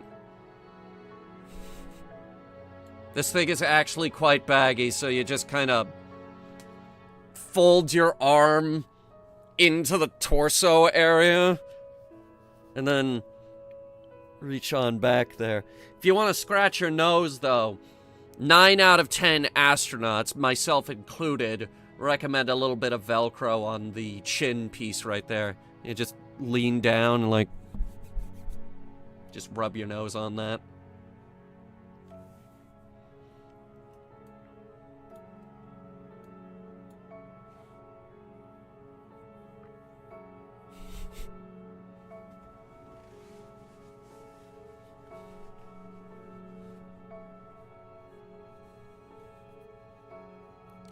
If you're itchy in any other part of the body, I'm so sorry.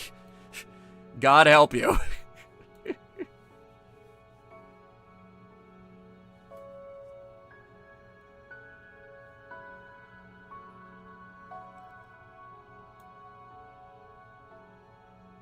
Alright, this is going to be a much longer burn, so stand by.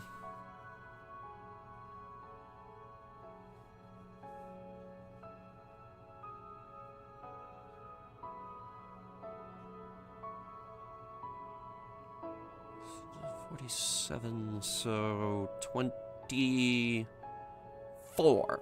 Okay. That's roughly half.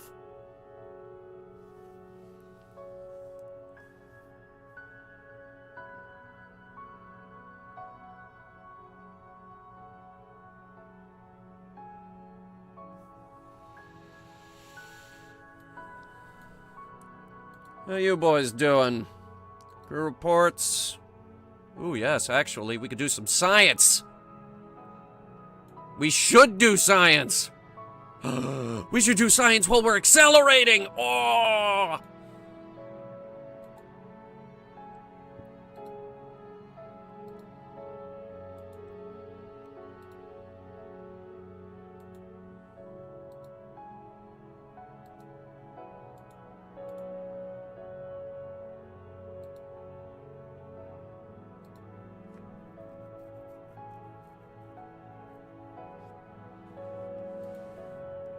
Okay. So, it won't let me measure any seismic data in space. However, What about now, huh? Now that I've turned the engines on. Boosting her up to full throttle. It's giving her 1.286 Gs. Still won't let us run science on that. Damn it. Really? Fine. Go ahead and, start some, mystery goo stuff.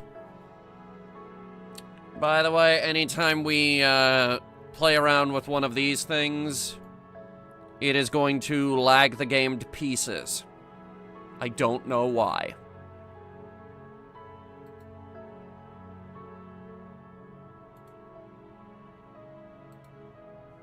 Same thing goes with the material bay.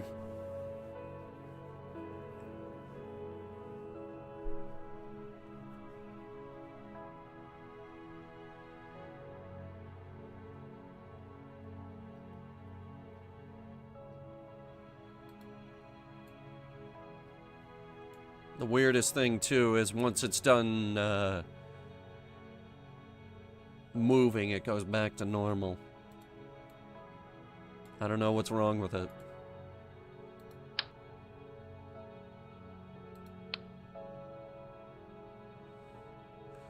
Okay, people, we got too many parachutes.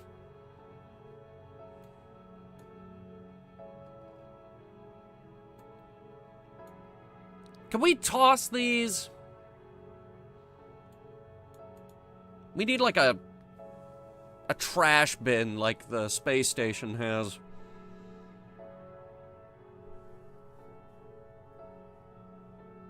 They just throw all their garbage into a spacecraft that they're gonna let burn up in the atmosphere. And then they burn that spacecraft up in the atmosphere.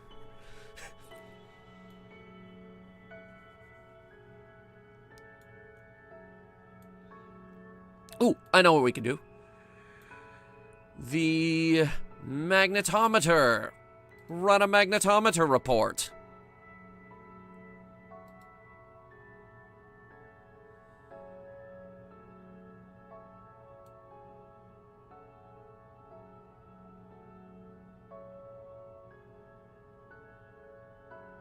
Long.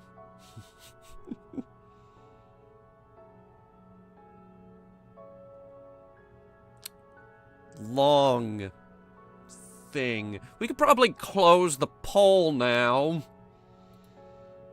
90% of viewers voted for Drez.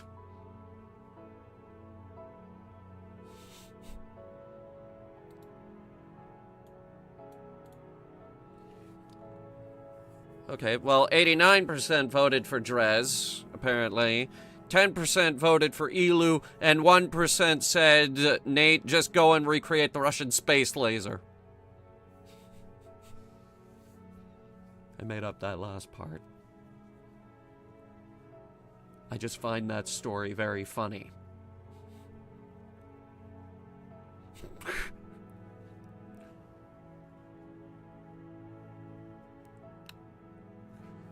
Let's see what other signs we can do while we're waiting.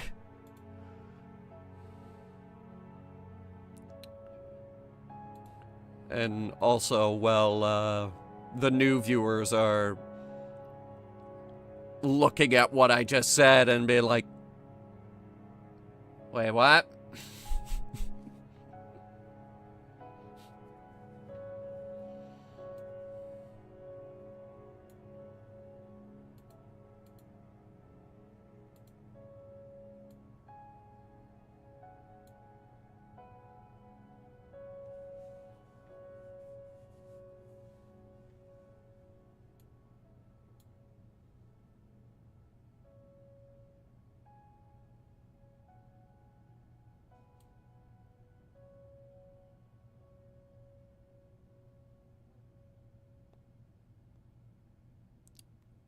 She's actually pretty smooth, all things considered, as long as we don't punch the throttle. She doesn't have a tremendous amount to complain about.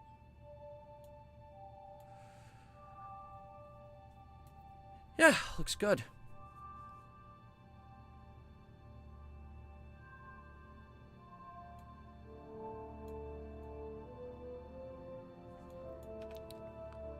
Let's have a look at our flight path. Oh yeah, okay. I see where we're intercepting here. And it's looking like the descending node at negative 4.1 degrees. Which means we should be able to hit the canyon pretty easily.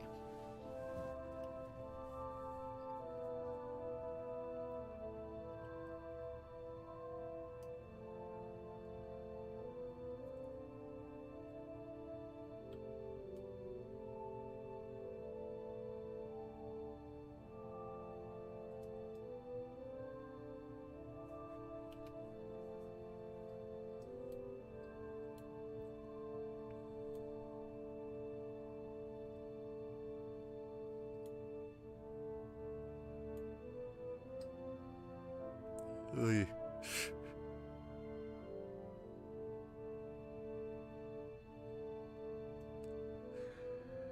By the way, this was the largest xenon gas fuel tank that the game has available. This is the best we could do. If I could, I would attach a much larger one, but it wasn't going to let me do that.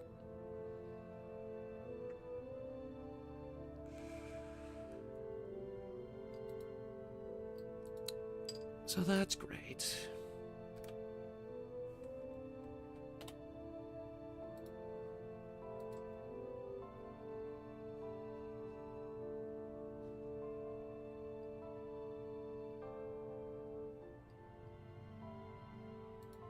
Let's see.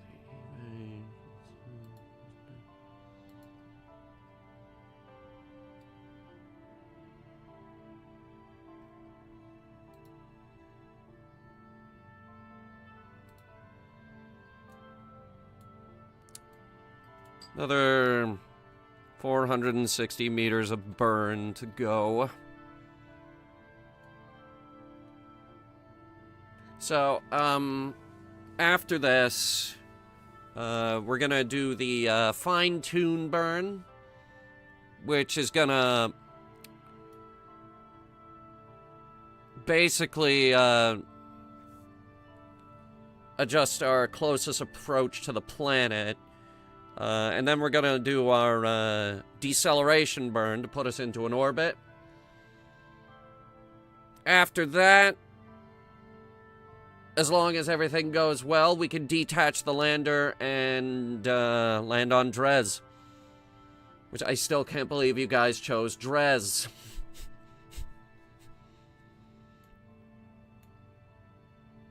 Guys, I'll be honest, I didn't think it was real.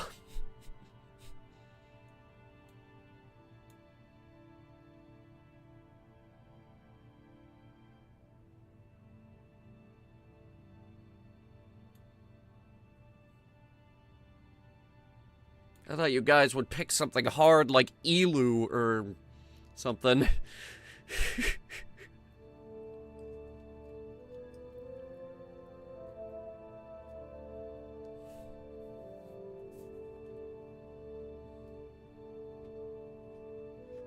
Didn't think we'd be going here today.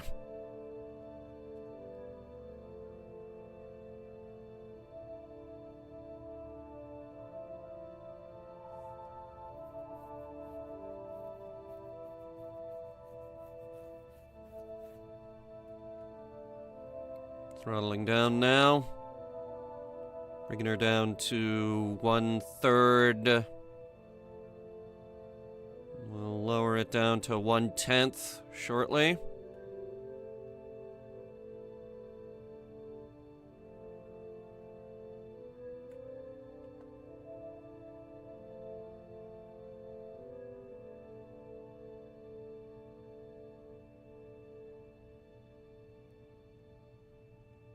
We have intercept.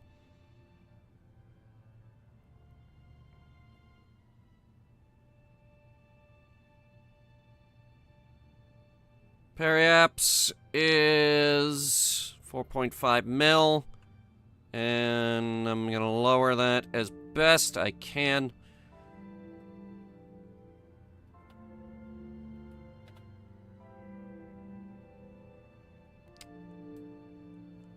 I fucking broke it.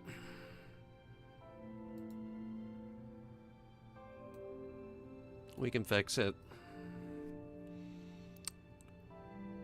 This is not something that can't be fixed.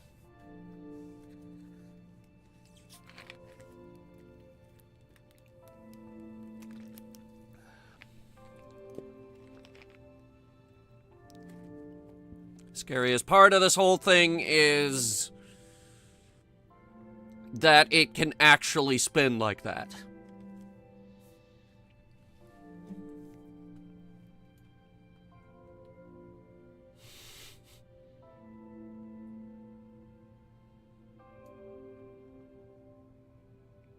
Nate the Builder. Did that show finally end, by the way? Or is it still somehow clinging to life? Like a bad nightmare that won't go away and is overly persistent and just won't leave you alone despite the fact that you hate it so much, but it keeps persisting. It won't go away. Like Johnny Test. It won't go away!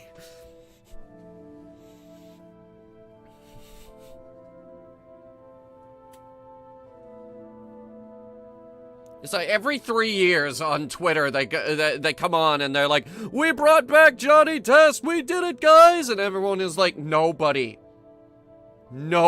asked you to do that. Not a single member of the human race asked you to do this thing. You should have stayed dead.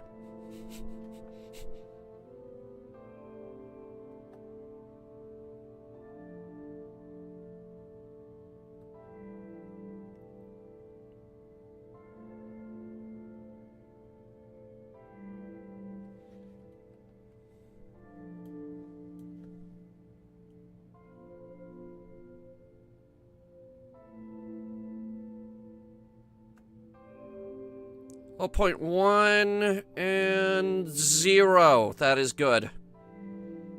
Periapps is actually 42,000, which is low.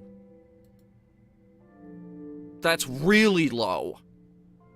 Way too low, actually. I'd like that higher. Oh, boy. Johnny Test isn't terrible. I fucking hate Johnny Test. There's too many fucking whip cracks.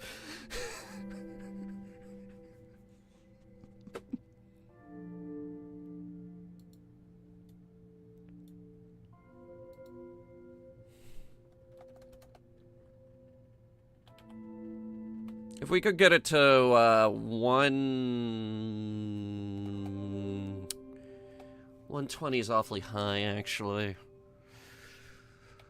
Tell you what, I'll go 80 kilometers above the surface.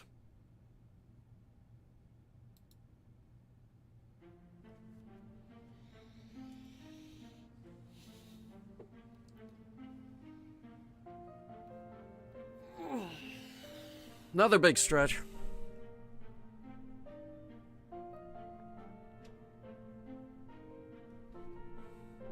So, hey, by the way, tune in tomorrow. We're finally playing Zenless Zone Zero. Gonna see what all the fuss is about. Everybody told me to play it, so we're finally gonna play it. Quick little warning, though. Tomorrow's stream might be delayed. I'm going out for an interview.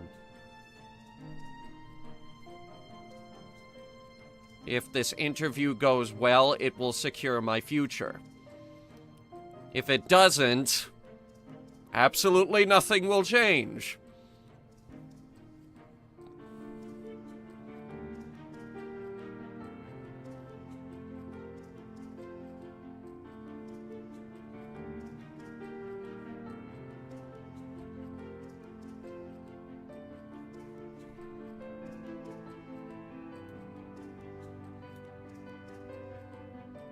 Are you still spinning? Yeah. It is, just really slowly. What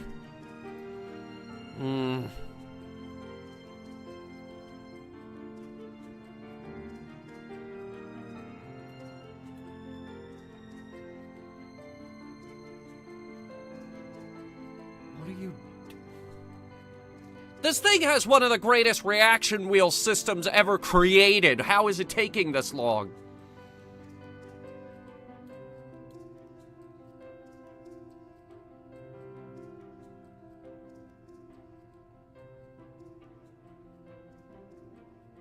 Is there any particular reason why the arrow keeps moving?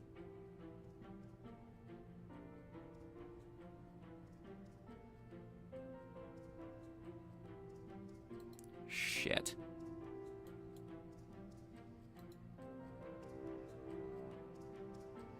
It's too precise.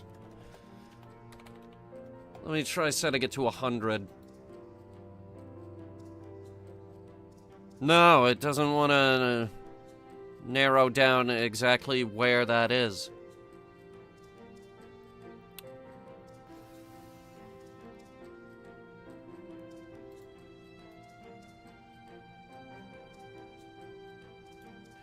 Okay. We'll do this the obnoxiously hard way.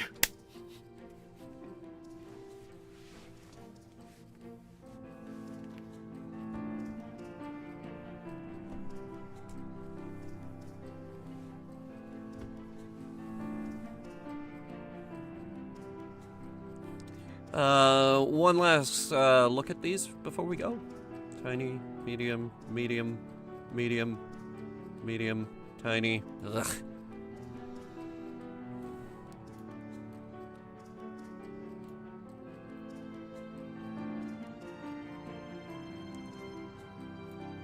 Hey guys, look, there's Duna. It's not too late. It's not too late to Duna. Destiny-class lander can do Duna. Destiny-class can actually do half of the planets and moons in this game. It's just... It can handle Duna. If we had parachutes on it. Wait, shit. No, we can't do Duna. It is too late. We've gone too far.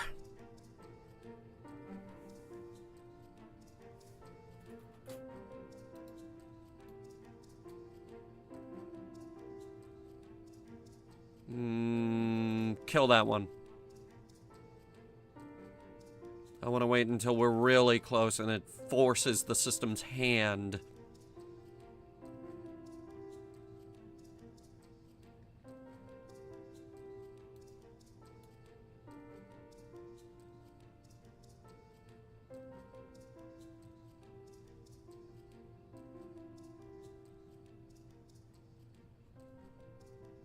How's the Zero-G D&D game going on the ship?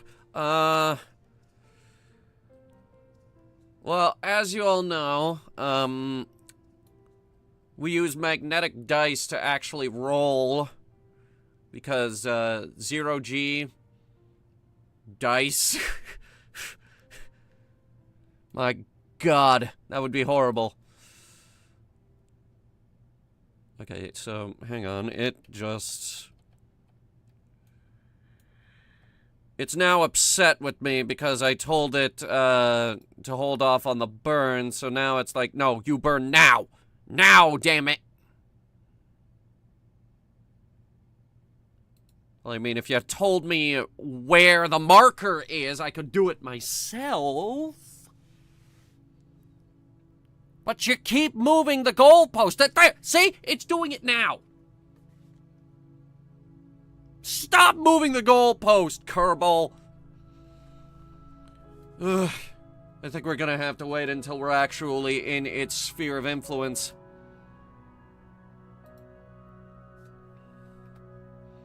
God damn it.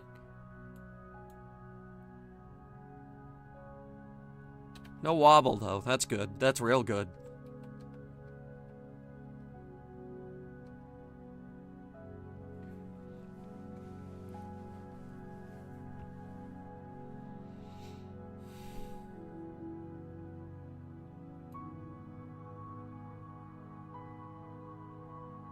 I can't tell if we're coming in above or below it. This little question mark here is one of the rocks in orbit around Dres.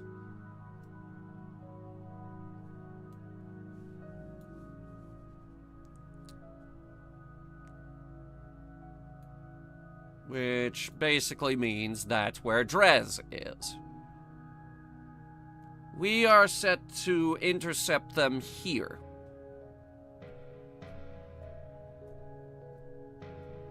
In 207 days. We're not gonna have a lot of time for the flyby here, actually. Looking at this, hang on.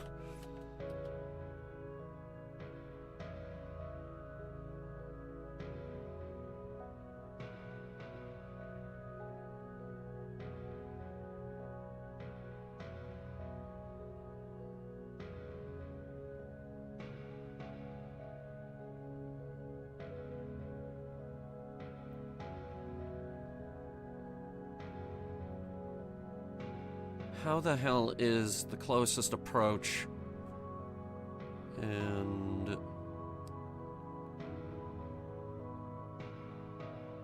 escape the exact same goddamn thing?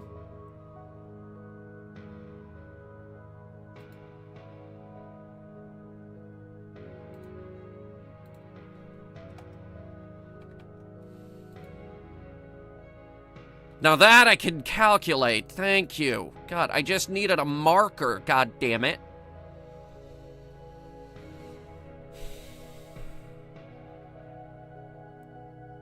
How come everything orbits in the same direction? Because that's the direction the debris was going when the solar system was created.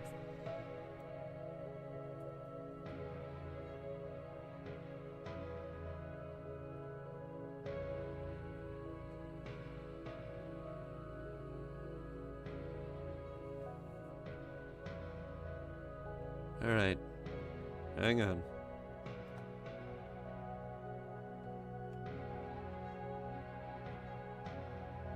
Why didn't that do anything to affect our closest approach?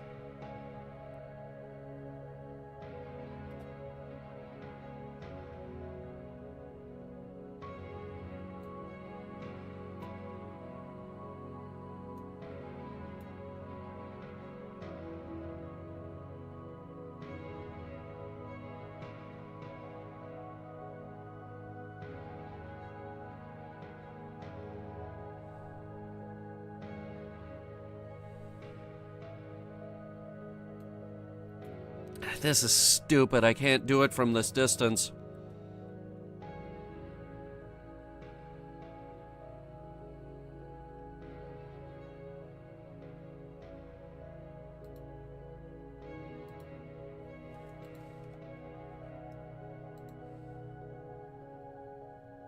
Kill the node. I need to bring it down to 100 clicks. Gives us a nice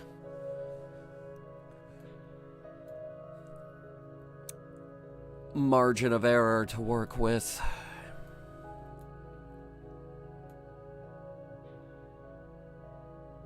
Zooming in on it as best we can here.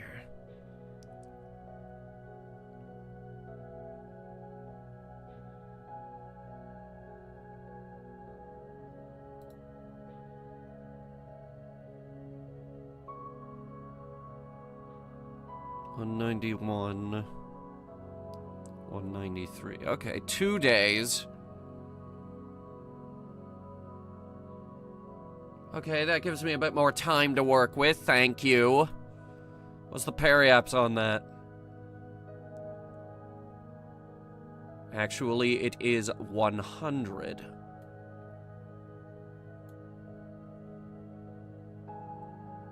Well, okay then. Jesus.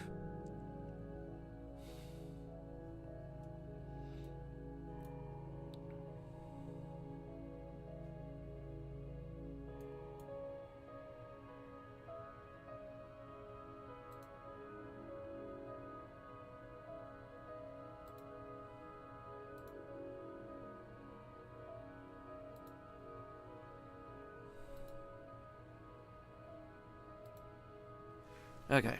I just set an alarm.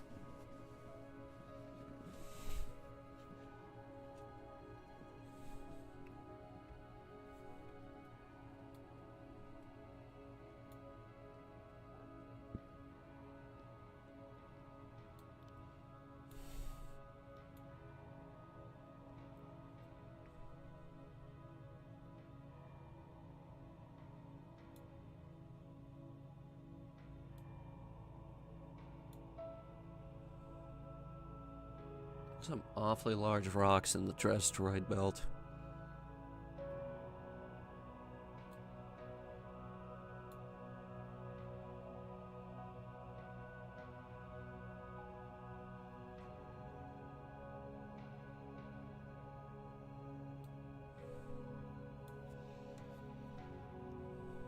Chances of us getting hit are astronomically low, though.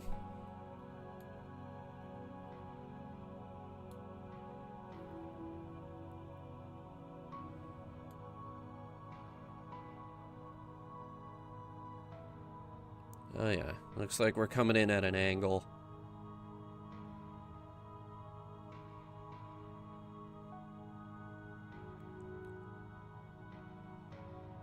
Drez is ridiculously small. I don't think we can see it from this distance.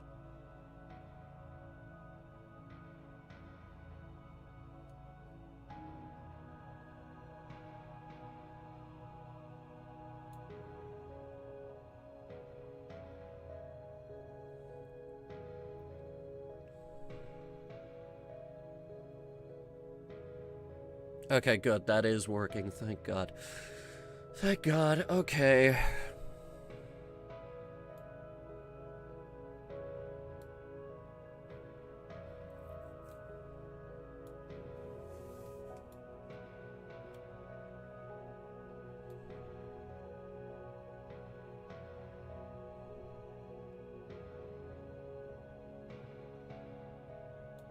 Should be facing the sun side of it, which means... good luck spotting it, but pretty soon it'll be all up in our face, don't worry.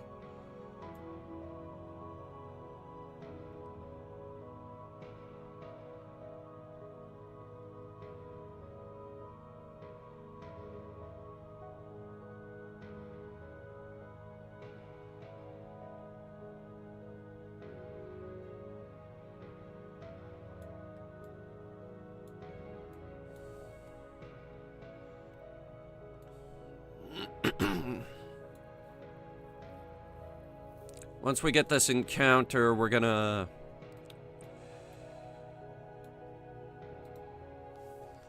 start planning the maneuver node.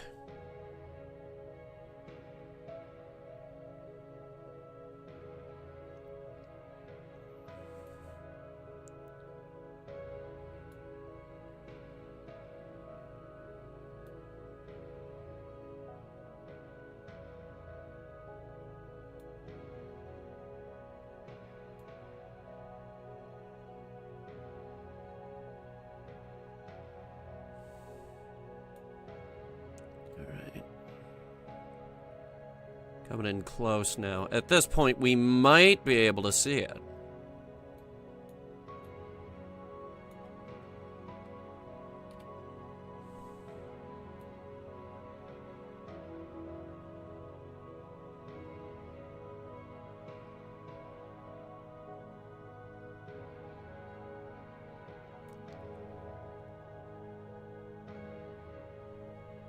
I think that's it right there.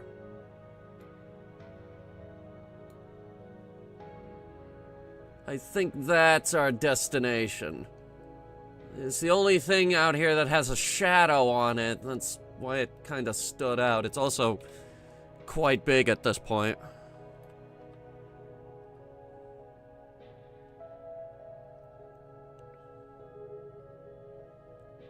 Okay, coming in for intercept here, and we have periaps! Oh boy, we are actually going to be quite crooked for this. Okay, so it's way higher than I wanted it to be, so from here we burn prograde. A lot of prograde. Oy.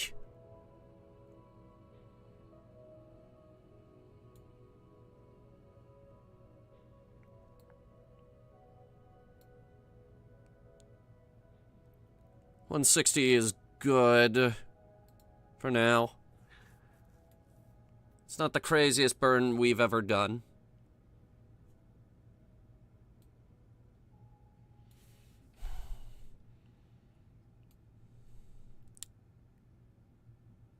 Tribal. Not only is Chicago-style pizza not better than other pizzas,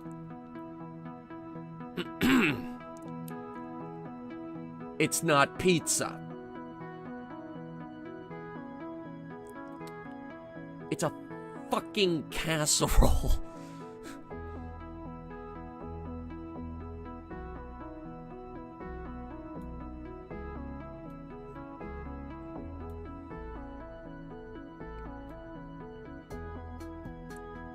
Oh yeah. Very good directions on this. We should have plenty of power for the solar arrays.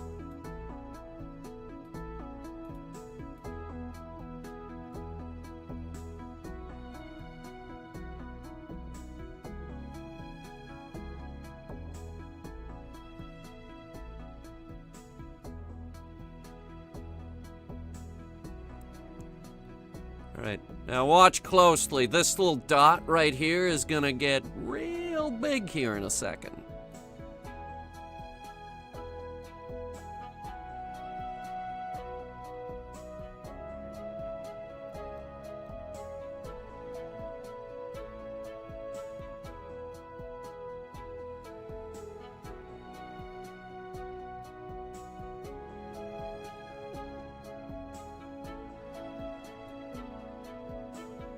There it is.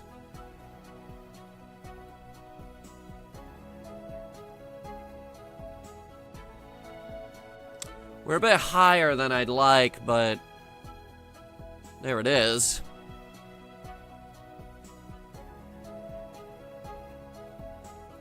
And I believe that right there might be the canyon, that really dark sliver right there.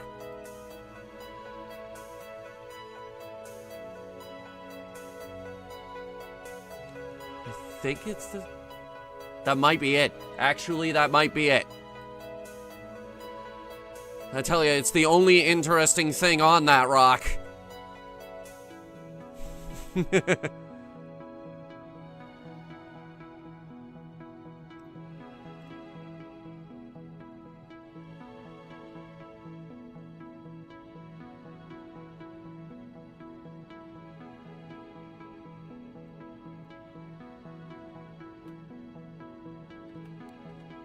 Right.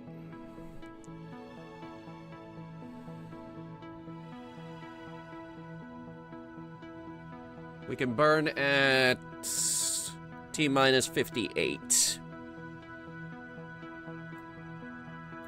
About 7 seconds from now.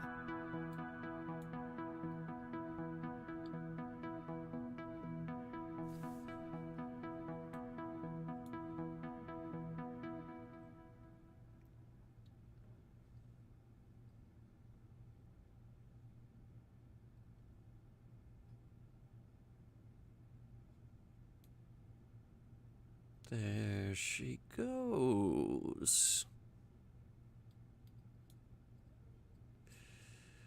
Yeah, we're gonna have to do another burn for lowering our altitude.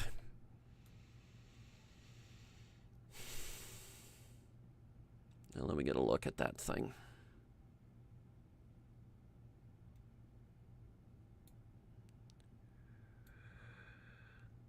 Alright, I've got Jofkey Basin. There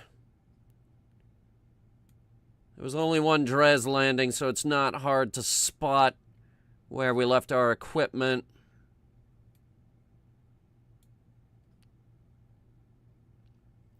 Yeah, that thing we're eyeballing right there, that's the canyon.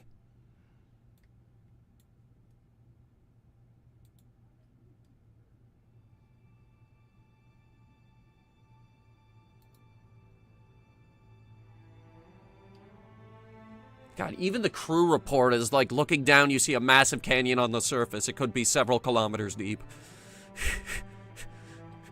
Even the crew report is like, hey, look, a canyon.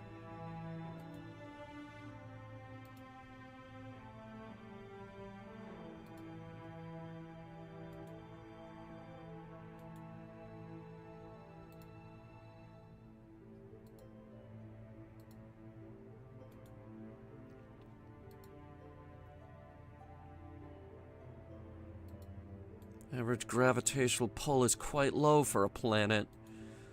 That's because Dres is basically a dwarf planet.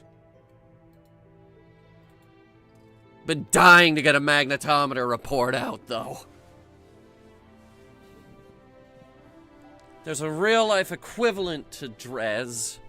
Ceres.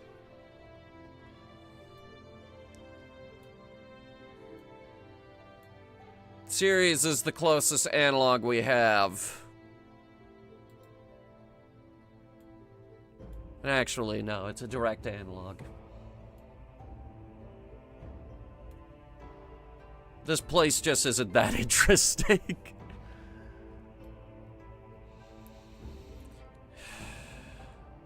Because chat picked the most boring planet.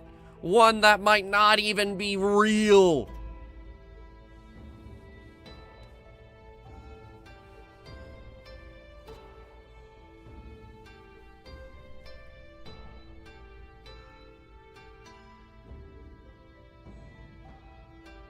I just activated the goo container. There we go.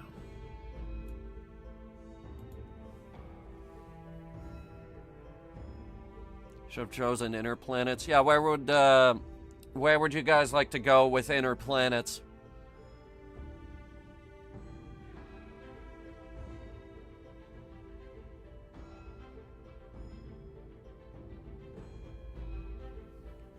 It's a course for Alpha Centauri? Are you crazy? We're not in the Sol system.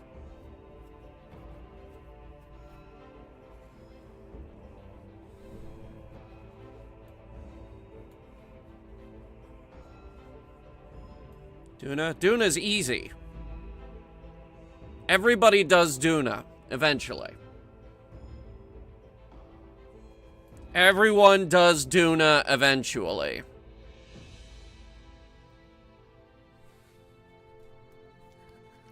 Even if it's through the goddamn scenario missions. Okay. If we were to go to Moho...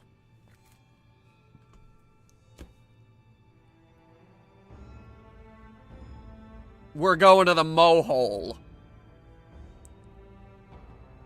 I don't care if we have to drive for 3 hours. We are going to the Mohole.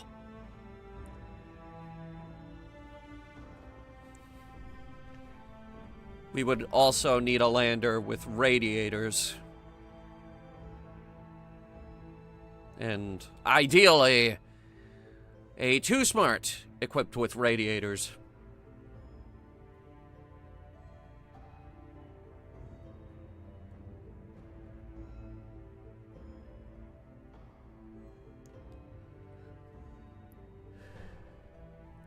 I want that super rare Mohole science. Yes, it's a actual region. You can science it.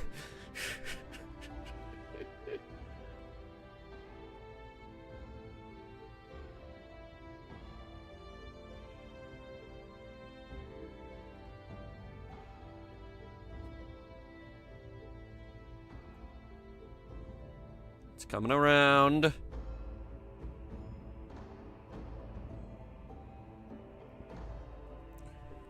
Inactive volcano? No, actually. It's a terrain glitch.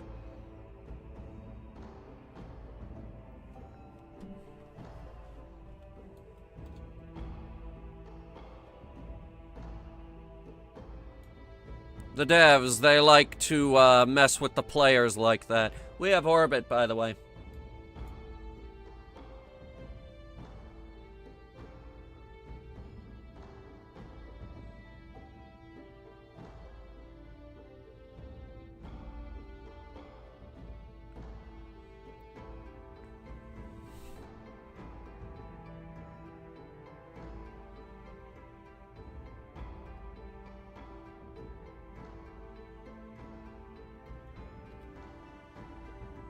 Looks good.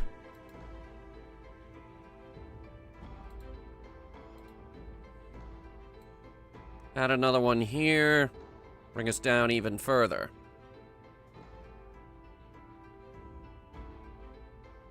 Yeah, 164 and 163 is good. Min-Miss? Nobody likes Min-Miss. That is the least visited moon in Kerbal Space Program. That or Ike. It might be Ike, honestly. Jesus. Wow.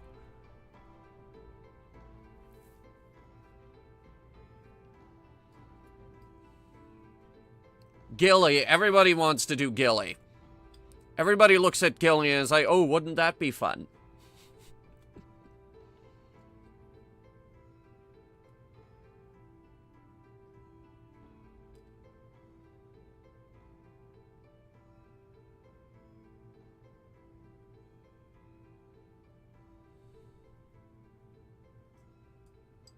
You're never gonna find the randomly spawning monolith. Please give up.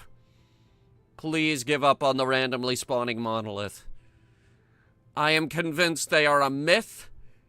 I couldn't even find one on Gilly.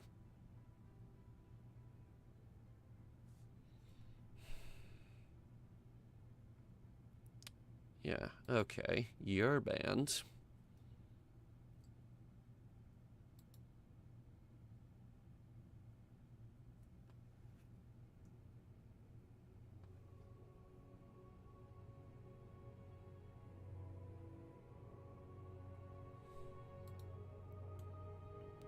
Let's get the science samples.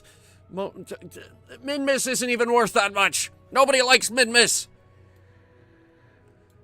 Guys, Kerbal Space Program 2, why'd you make me go to Min-Miss? Except, you know, obviously the, shrine of, the, Kerbal gods. Okay, I time warped that perfectly. Oh my god.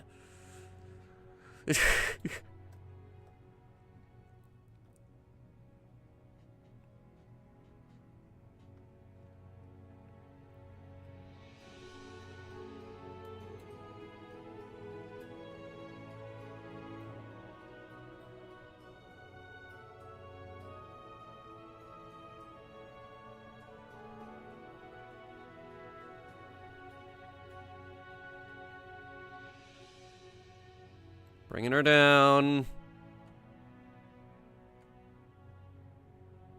That's so perfect. Thank you. Thank you, Centaur. That was gorgeous. And now, here we have the rare and elusive Drez. As requested by chat. Despite the fact that everyone told me it's not real.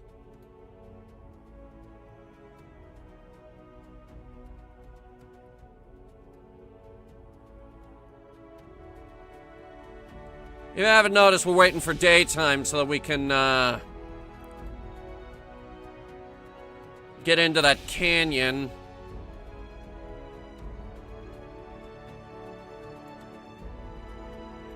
Drez orbits very quickly. Or, well, it rotates very quickly. The rotation period for Lathe, solar day is about,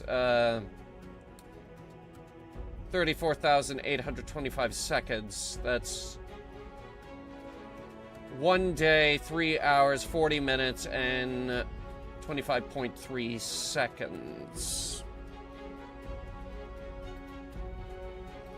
That's quite fast for a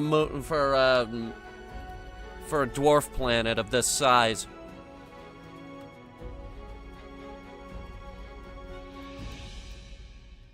Apogee in 16 minutes.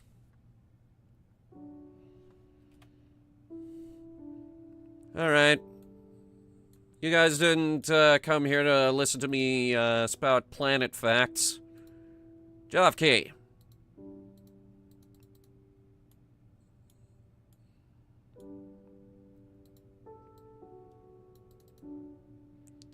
And Jab. And where's Kima?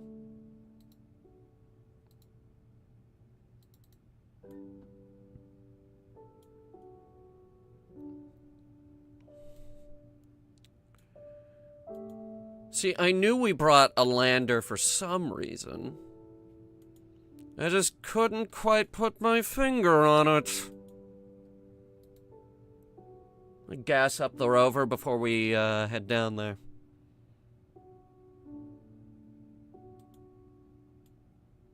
And frankly, it's, well, no. The main tank doesn't need more RCS fuel. Alright, Jofke.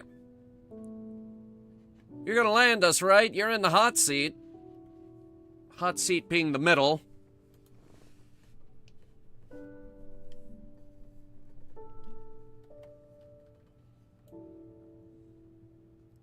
Okay, so. Canyon time.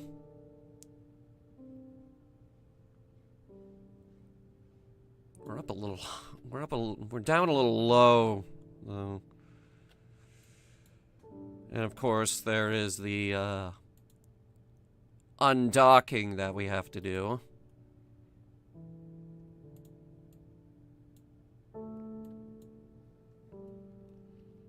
Which will actually boost, Centaur's Delta V capabilities up to 17,000. So, yeah, still not too late to go to Duna. Thrusters. Good.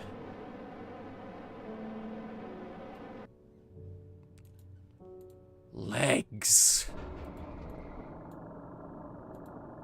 Little legs.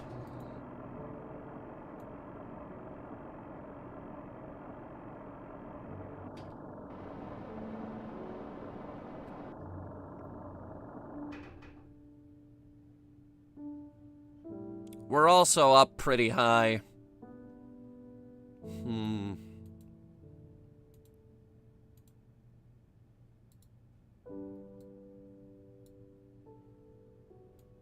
I would like it if we burn these first.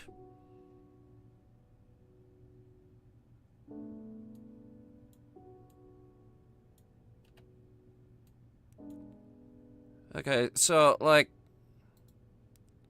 just experimenting here. What would it take to land? 146 meters per second of Delta V from where we are now. That's way lower than what I thought it would be. Okay. Maybe we can do this now.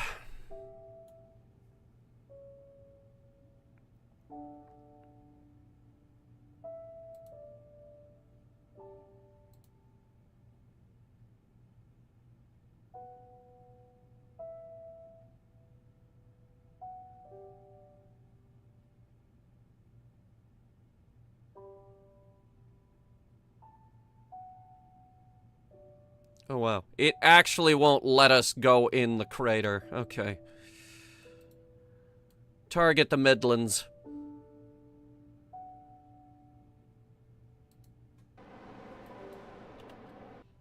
And tell me which direction you're going to be facing when you do this, because we don't want to hit the ship. Engines are live.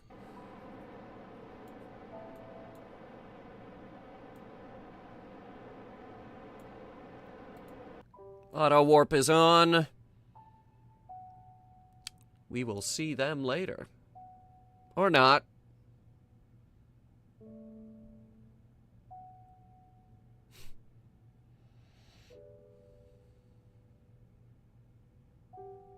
And that is the Centaur going out of visual range.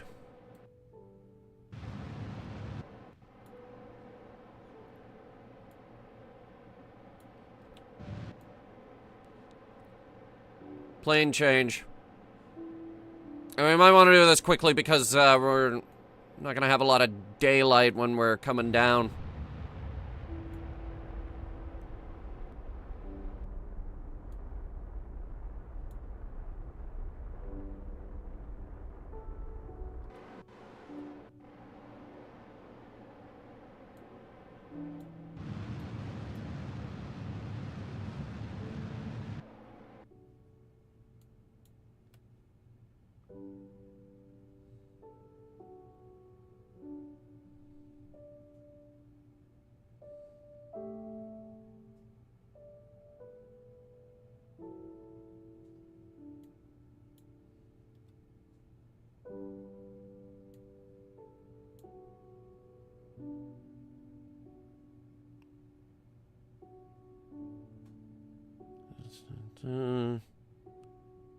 We'll need about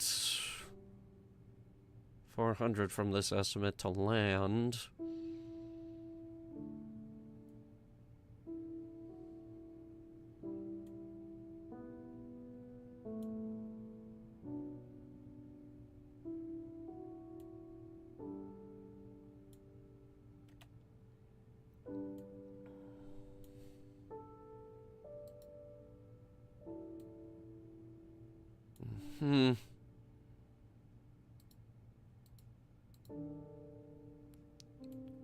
Okay, so why haven't you done anything? Oh, and also extend the antenna.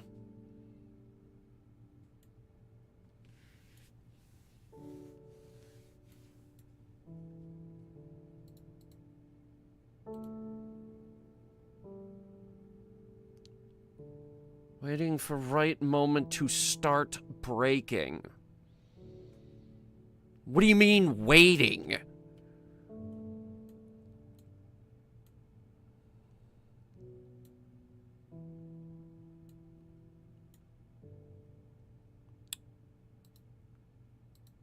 Could you use the time warp, please?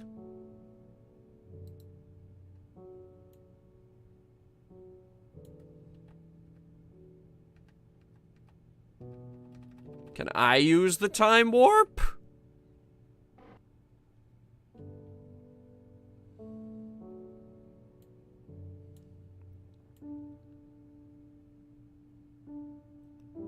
Can I do anything?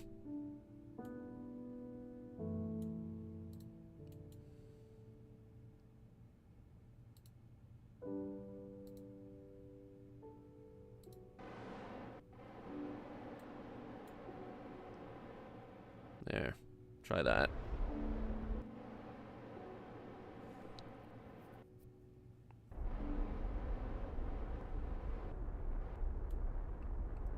Okay, yeah, I think we broke it.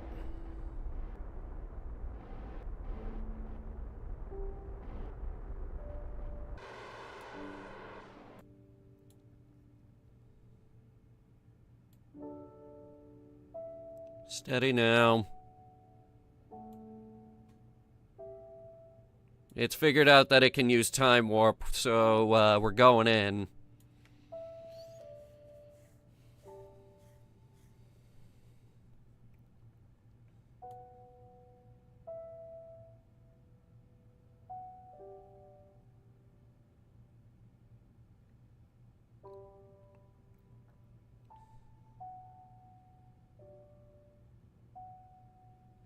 Rockhopper has visual on the Drez Canyon.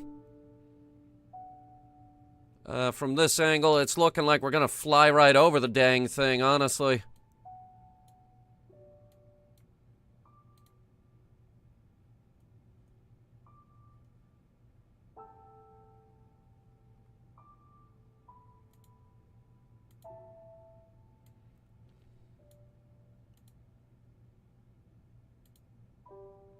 And that is the canyon.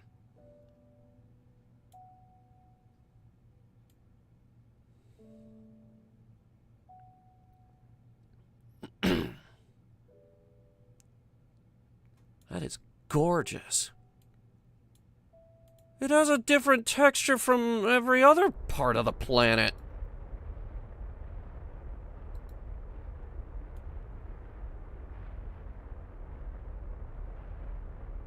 Beginning decent. We have a touchdown point.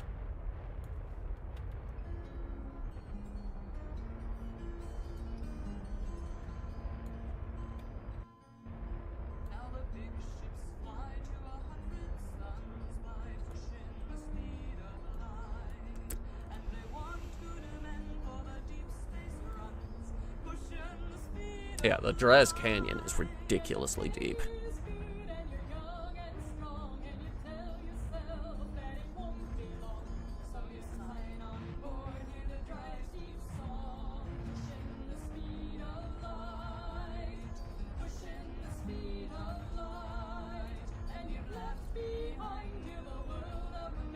You need to burn, goddammit!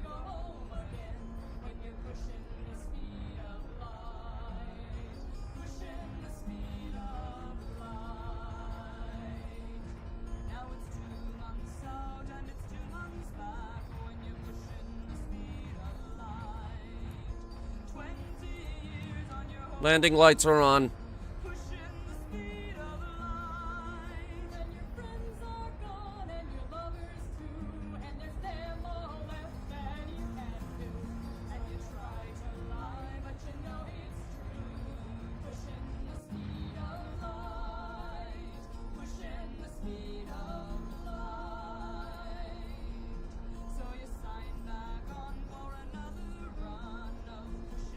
Horizontal velocity is dead.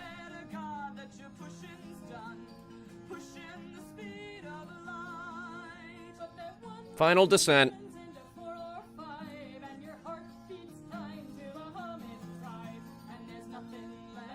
18 seconds to surface at this speed.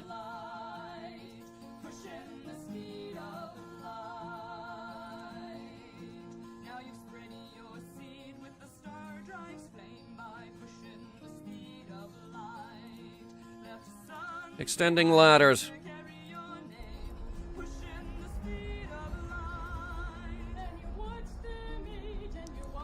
We have a hill. Big hill. But it looks like we'll fall into a little divot. Final landing. Contact. We have slide.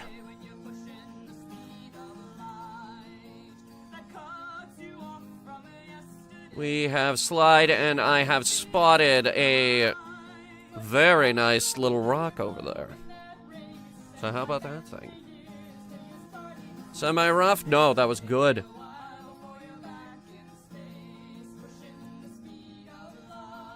And I can see where this little ride of ours is going to end. We're going to fall into this little divot. Hopefully right around there, that's where the ride ends. And we don't continue sliding down the mountain. Final stop, God knows where, because we landed in the Midlands.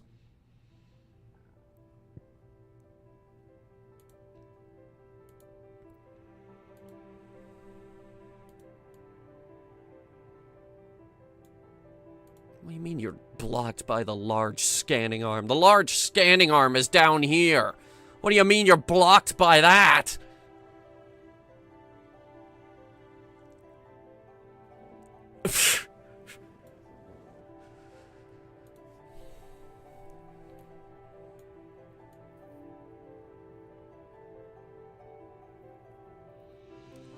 I hate this part.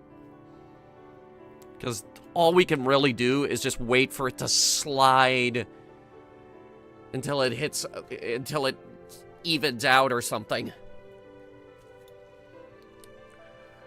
In the meantime, we can go ahead and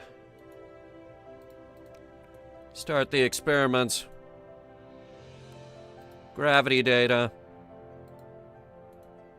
The pressure. The seismometer.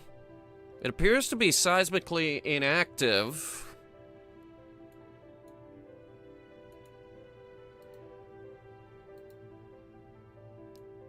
And we've got temperature data as well.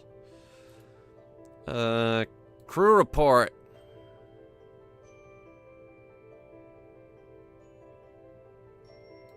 Overwrite.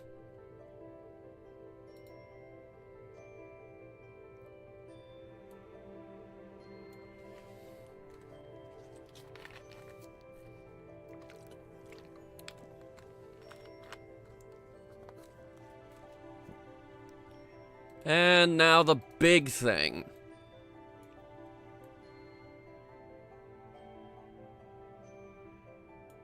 Beautiful.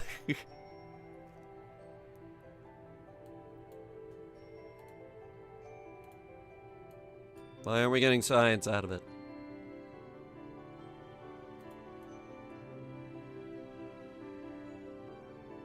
Oh my god, look at the shadow it's casting.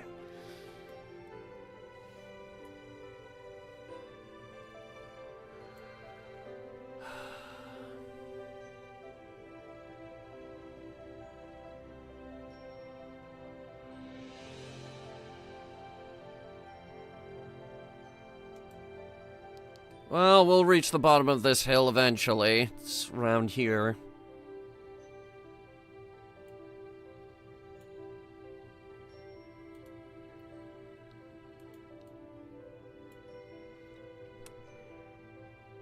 Right, Kima, you haven't been here before. You wanna take a walk outside?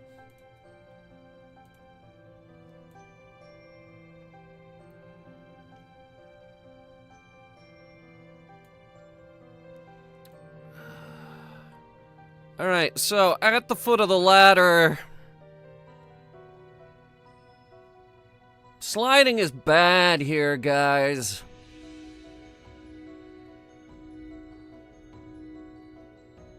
Slide your boot on that, it's gonna wear it down in like a couple seconds.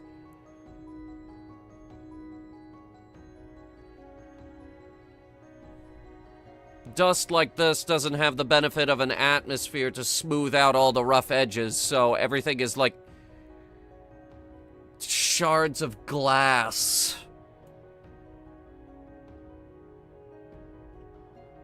Which is something that NASA astronauts discovered when they went to the moon. Is that lunar dust is extremely rough and jagged compared to regular dust.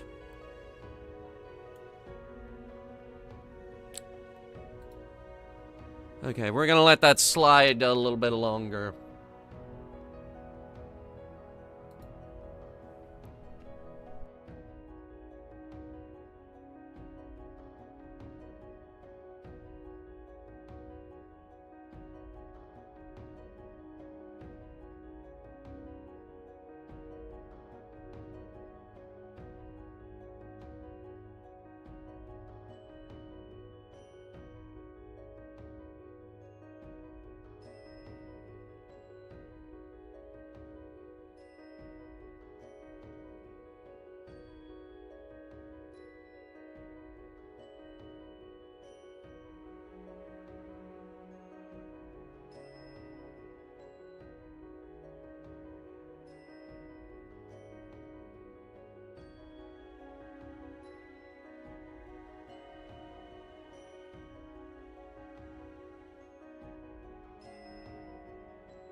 made chicken.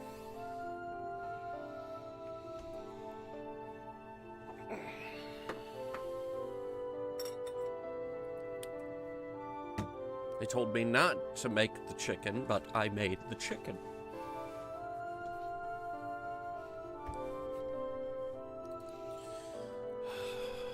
And it looks like the sliding situation has calmed down immensely.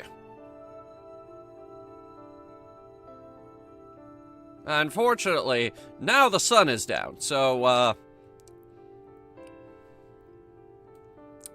time for bed, I guess.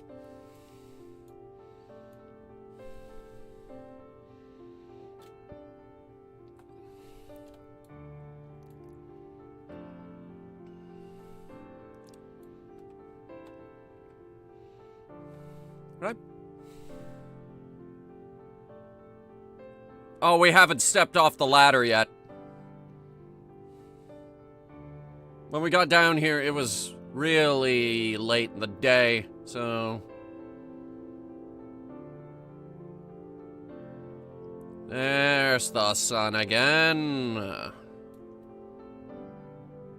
And, oh, are you gonna go back to sliding? Because, I'll be honest, if you could just go down to this little divot over here, that'd be really swell. Here.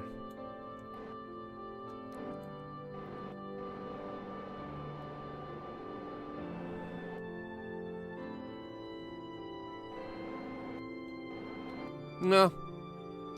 Seems good. Yes, we're on Dres. We have, landing site just off of the Dres Canyon. I can zoom out and actually show you it.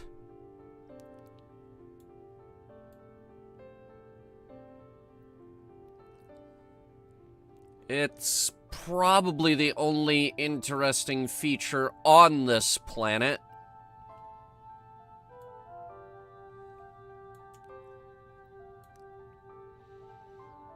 Anyway, Kima.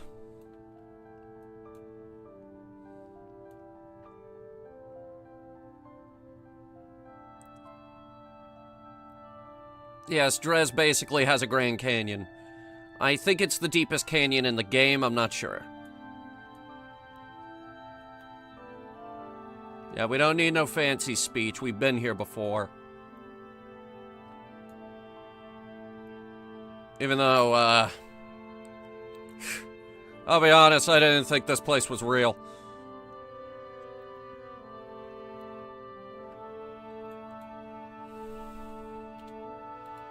Alright, Jofke,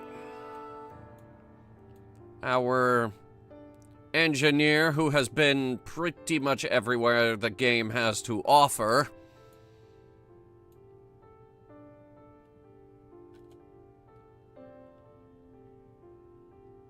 And now we know it's real. I'm still not convinced. Still not convinced.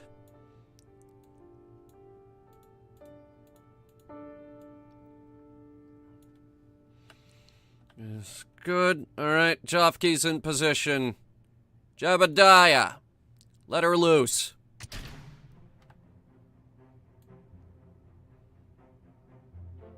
Careful on the arm. The leg actually did very little to help that land upright. Stand by.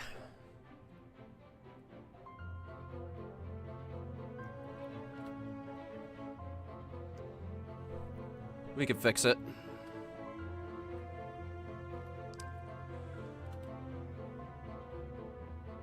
Come on. I've seen you push over. I've seen you turn a rover back over on, what was it, Lathe? You can do it here.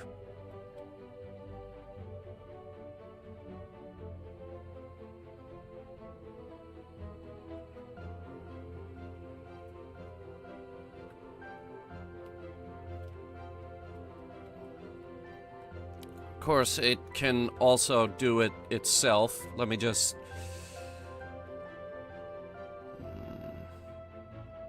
Or maybe it can't. Maybe the antenna is broken. Hang on a second, I'm turning the control system back on.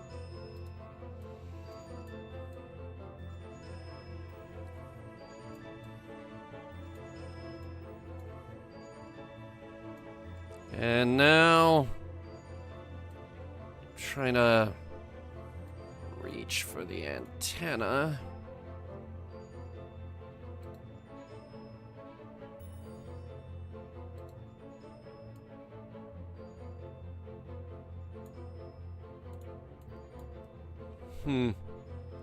We're not getting any control signal. Which is weird because we should be getting it directly from the ship itself.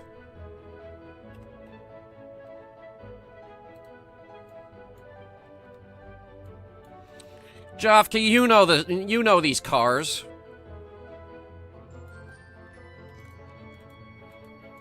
Yeah, okay, here's what we gotta do.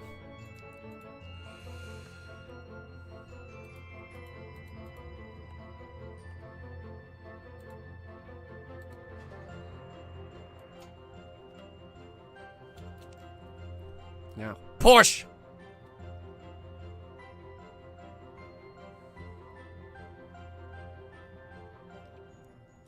Almost. Hang on. There it goes. There it goes. There it goes. Ugh. Car. Now, I gotta spin this around somehow.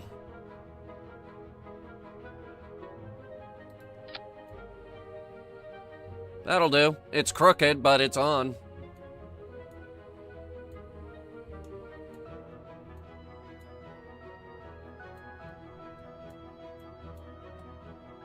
Thank you, Jofke.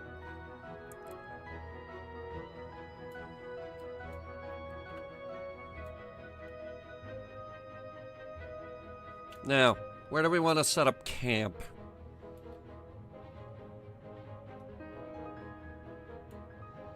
Because we have, starting with this thing, just about a mountain's worth of scientific instruments we gotta set up.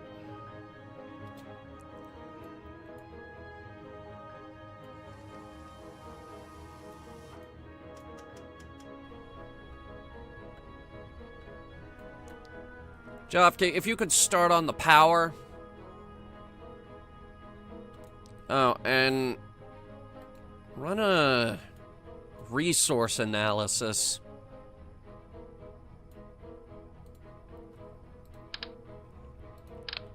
So, for power, on all of our standard science camps, we carry a selection of radioisotope thermoelectric generators and a few solar panels.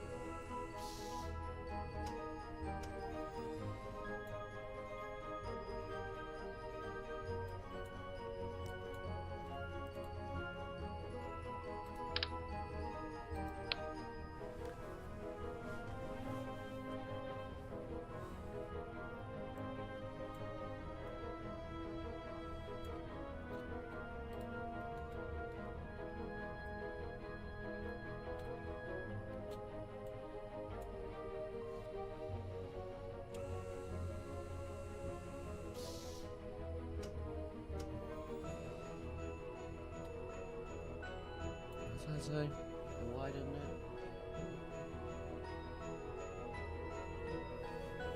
And then kind of something.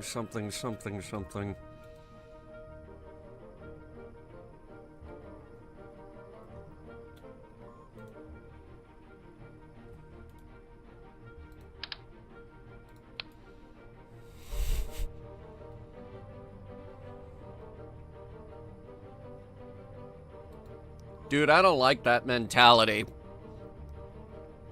It's like, oh, whatever. It's all a simulation anyway. Nothing matters.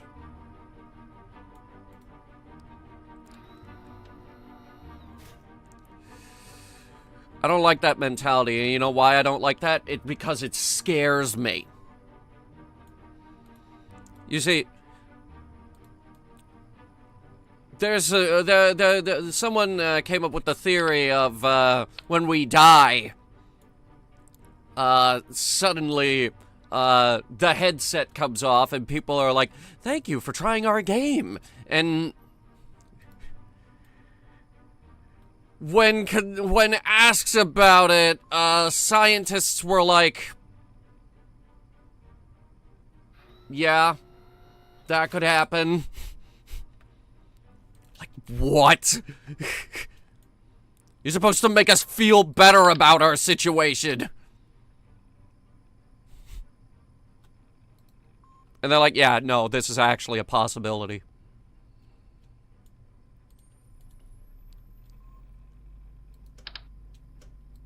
And now it's got me wondering, what if the headset comes off and the graphics out there are worse?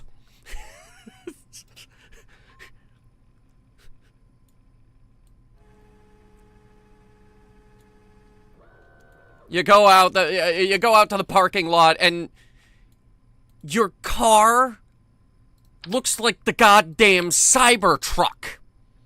Because it's so goddamn low poly. Guys, lander's sliding away again.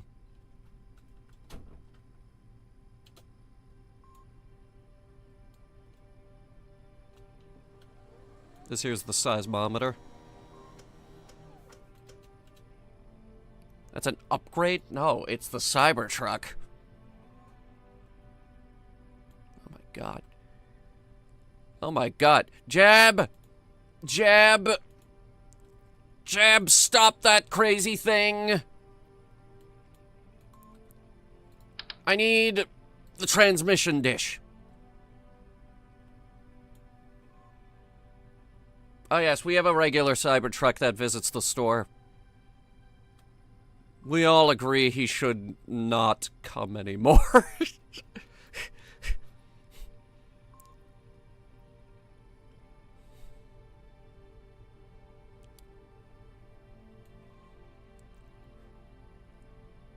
Yeah, I need a box of,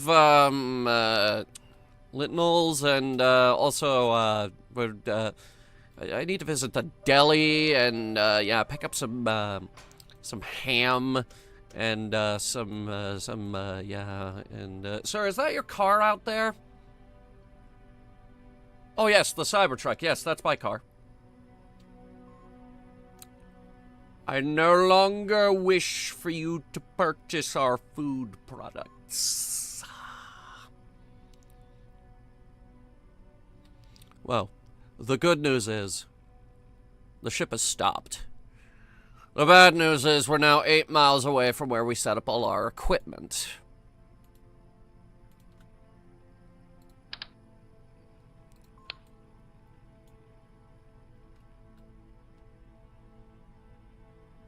They're confusing the trucks for dumpsters. It's also hospitalizing people because the door takes off your finger. Person had to get frickin' 8 stitches because he got his finger crushed in the door.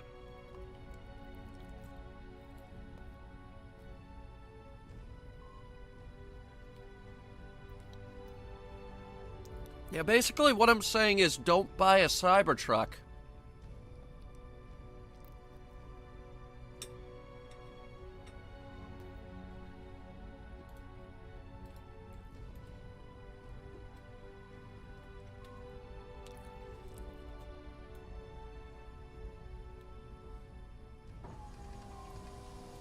This is the loudest thing.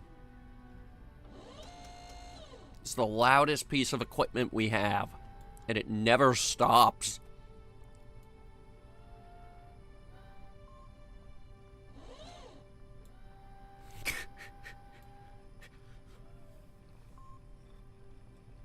And you thought there was no sound in space. No, this thing defies your expectations.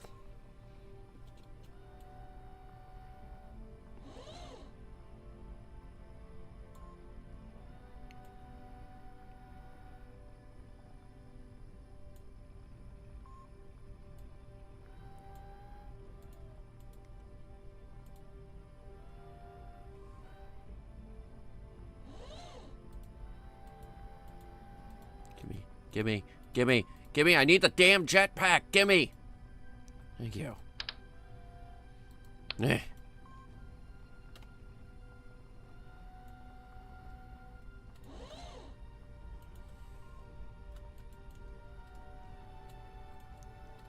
Okay, so we've got a couple science instruments we ran.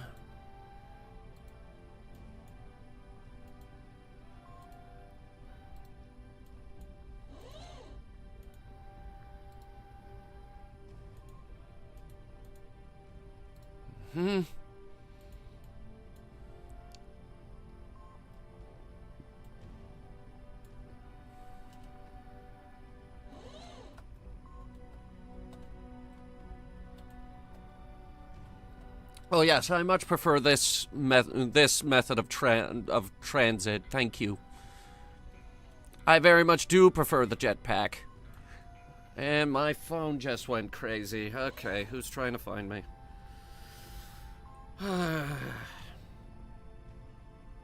It must be someone who didn't get the memo. They knew I was doing this today.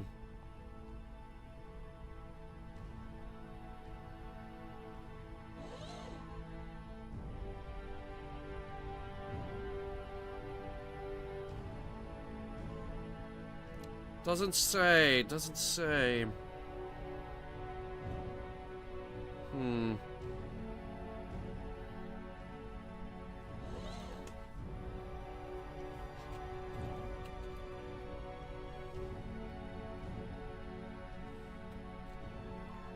Alright, so, we've got car.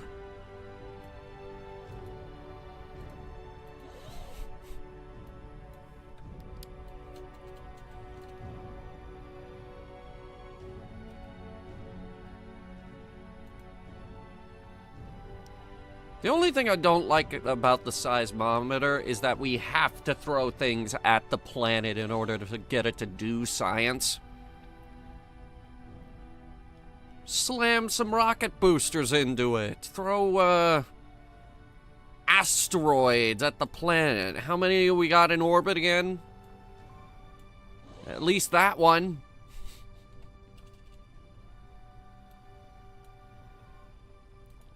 Where's my dang jetpack?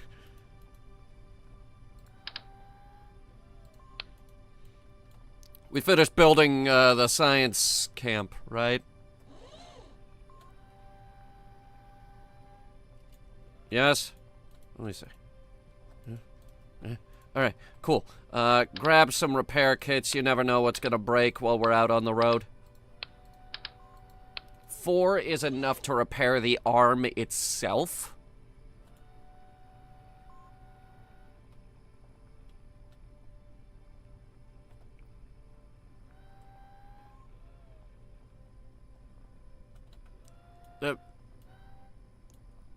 Okay.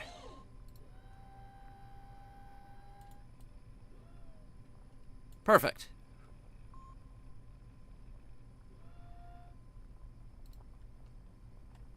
Hang on. There we go. And we're off.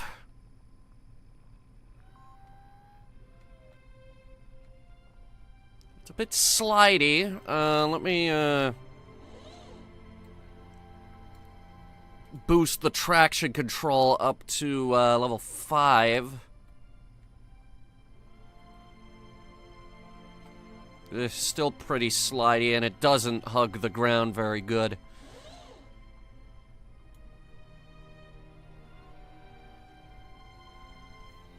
Brakes are fine where they are.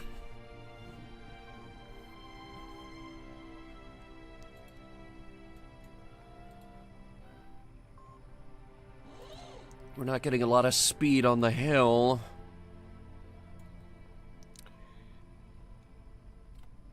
Luckily, we have a secret weapon for this.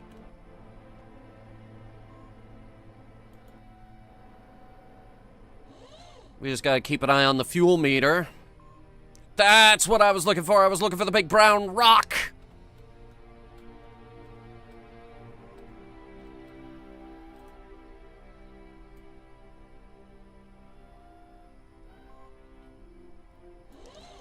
I want to scan it. Look at it, it's beautiful. I think it's a meteor. Oh, I think it's a meteor. It's not the right color for this planet. I'm tempted to call this thing a moon, but I know it's not a moon. Nope, I mean rock.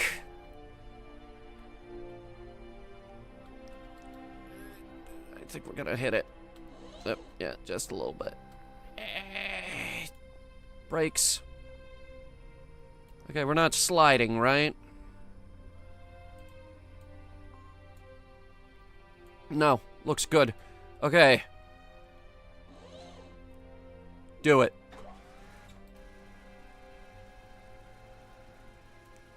This is gonna eat most of the rover's electrical charge.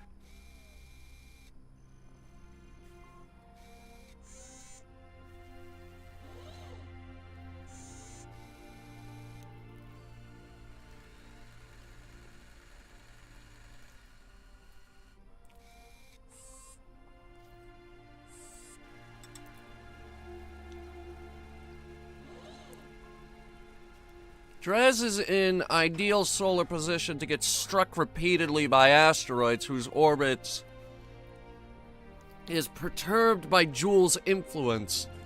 It's almost like Joule has a plan for its smaller neighbor by hucking rocks at it over and over and over again.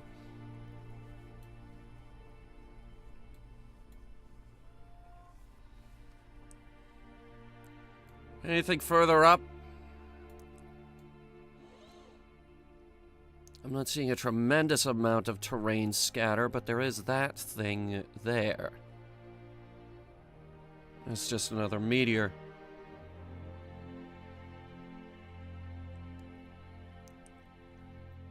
What other terrain scatters does Dres have to offer?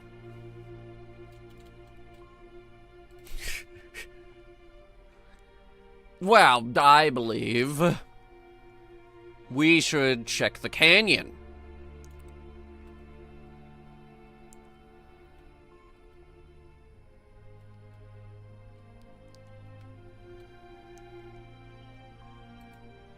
Alright, let me see here. Rover autopilot. Not looking to, put down... Wait. Maybe I could, actually. Hang on.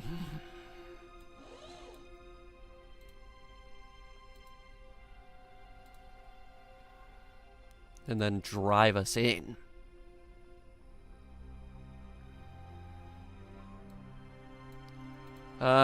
Speed control. Let's keep it at about 5 and begin the driving. And you tipped it over immediately. You stupid autopilot. If that arm breaks, it's your ass.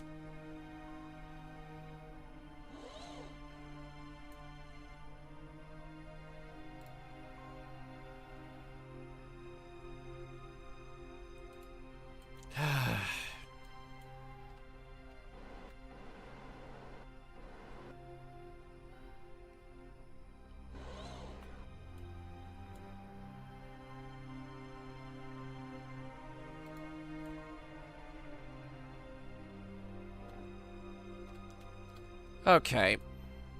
Give me the wheel.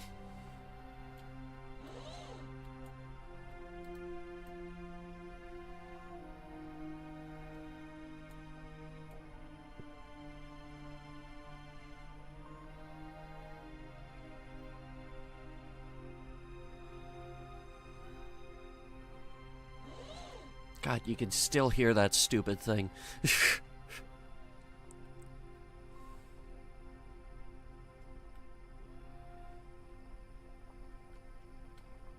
Okay, the rover charge is starting to recover.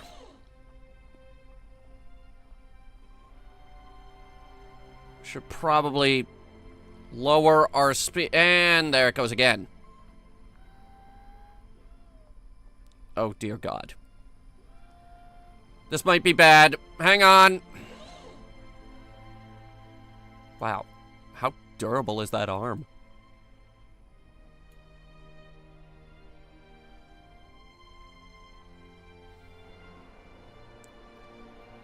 Ugh. Jofke, I need not remind you that thing does not have unlimited fuel. I need you to not crash.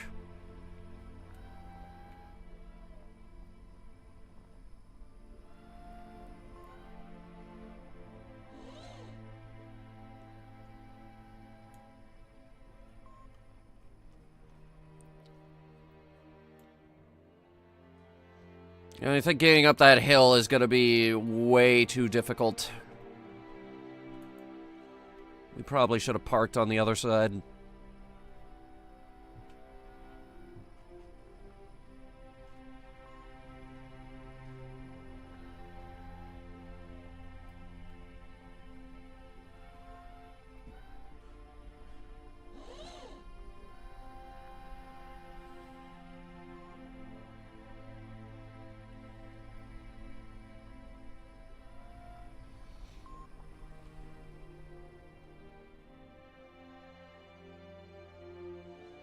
Yeah, there's no way it makes it up that hill. Shit.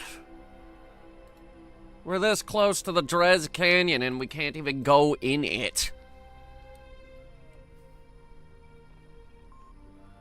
And why are these brakes not working?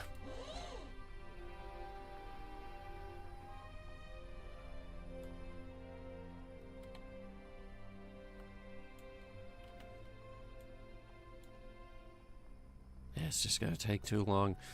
Tell you what. I have a flag down there.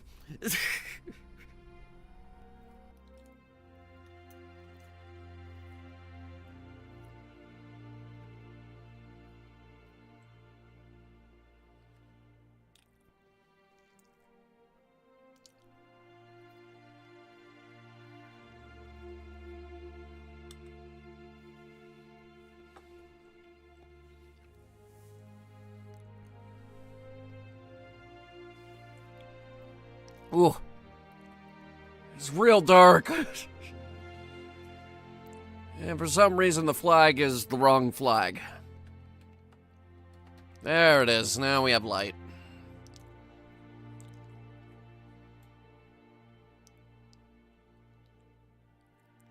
I like that there's rocks jutting out the side here that we have absolutely no hope of ever scanning in a million years. Because the rover has to be standing still.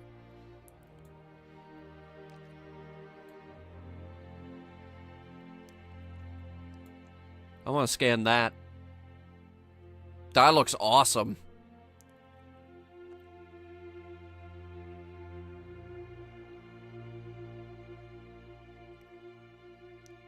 Unfortunately, this is down the other end of the canyon.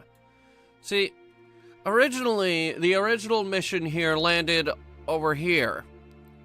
We're over here. So I have no idea if we can find a crater to scan.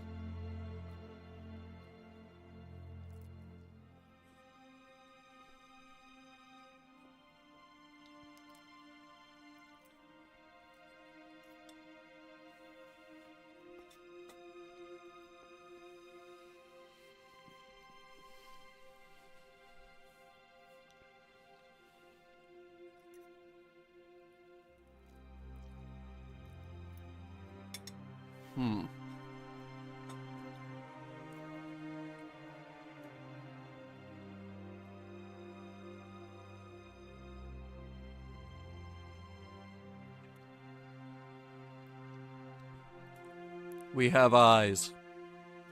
We must use them to observe our surroundings.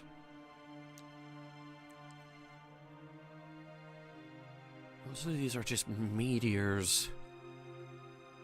God, we're just not in the right biome.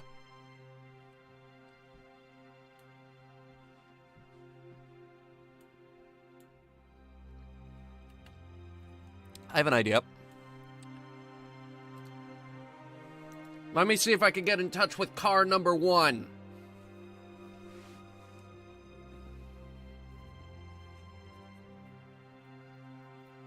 It's a big if, by the way. We can only communicate with this thing when the satellites are overhead.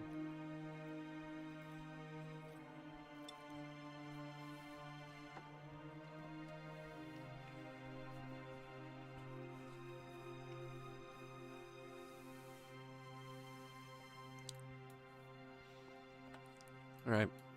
This is car number 1.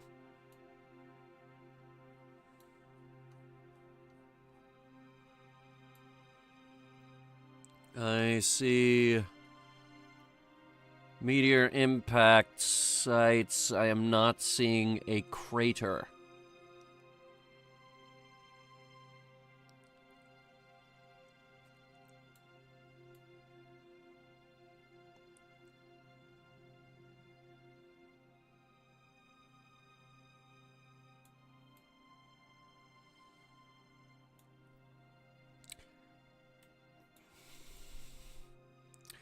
You people chose this planet.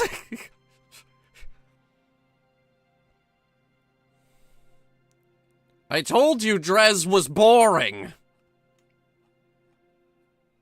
It uses the same ground texture as the Mun.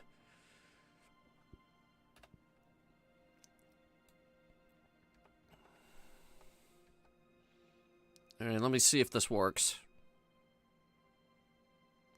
Oh, yep. We could get a signal.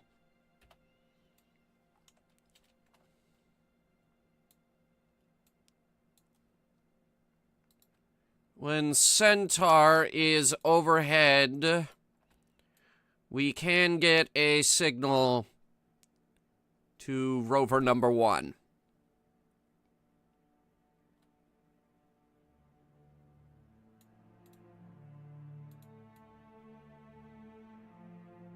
Which actually has over half a tank of fuel remaining, which is surprising.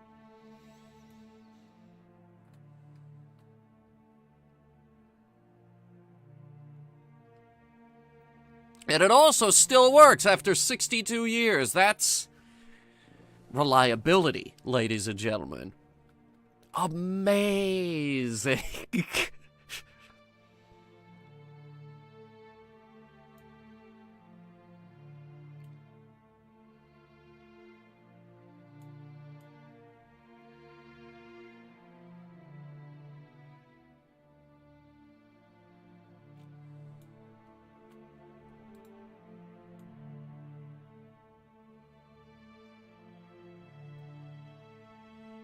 And this is why we take the 2-Smart everywhere, because we can drive it after we leave. I don't know if I'm gonna need to drive it again after we leave, but for God's sake. Friction control, damn it.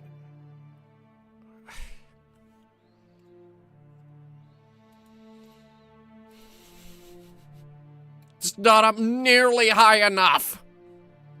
Wow.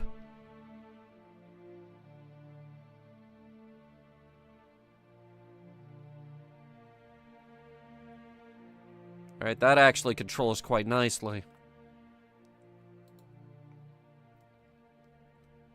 Alright, get in touch with the other rover. Tell them they need to set their friction control all the way up to maximum.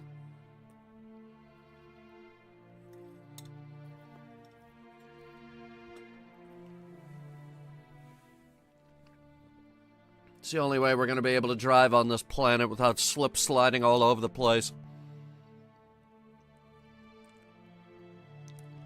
This is, in fact, somehow more slippery than... what was its name? More slippery than Val, and Val was made of ice. Alright. So... friction control, maximum, both front and back. Okay, give it a try.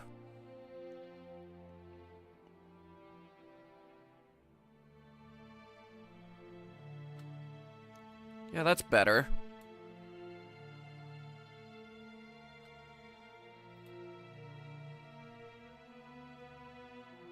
Okay, so, whoever thought during the development of Kerbal Space Program, whoever thought that sliding was a good mechanic to put on pretty much every single planet and moon in the solar system, fire that guy and then hire everyone else back because they still need to finish Kerbal Space Program 2.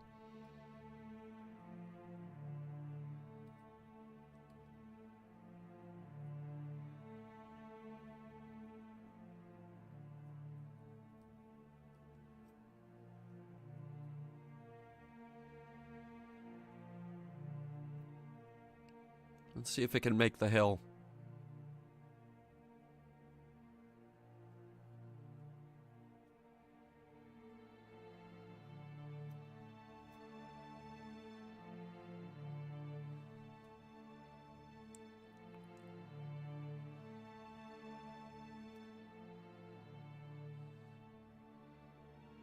Can you make the hill? I think it can.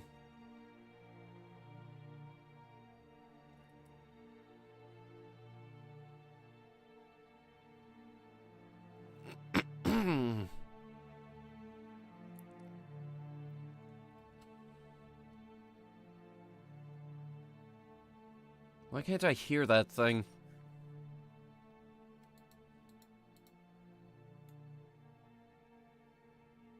And why do my brakes just not work?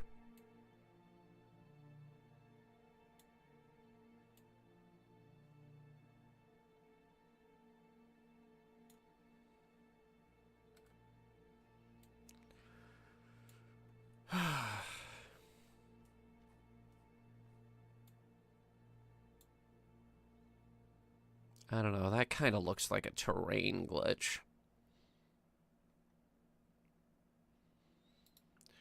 Looking up history on the Drez Canyon.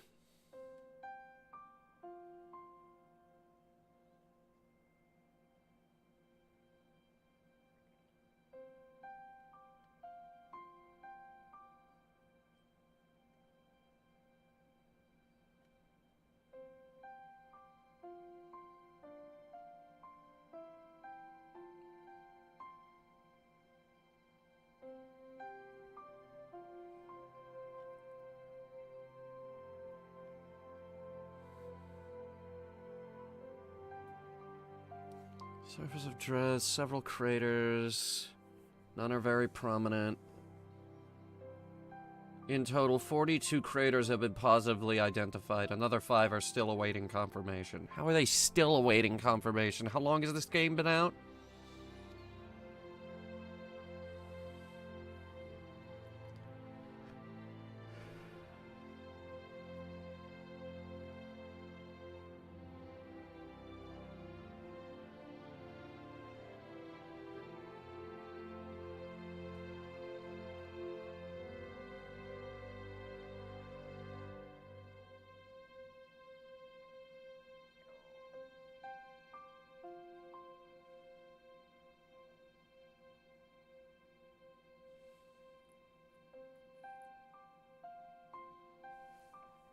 In-game description. Drez is a very small planet. It was the first planet considered to be a dwarf. Its orbit is highly irregular, and together with its size, it took a long time to discover, since half the time, it was not where scientists expected to find a planet. Due to its nature of frequenting the bad parts of space, this dwarf planet was officially labeled as not to be trusted by the scientific community.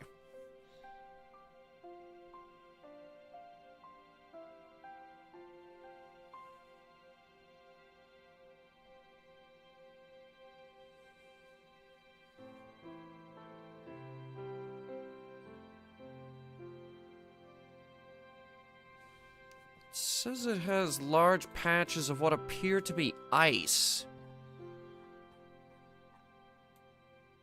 I haven't seen anything. I think they reused this texture from the Mun.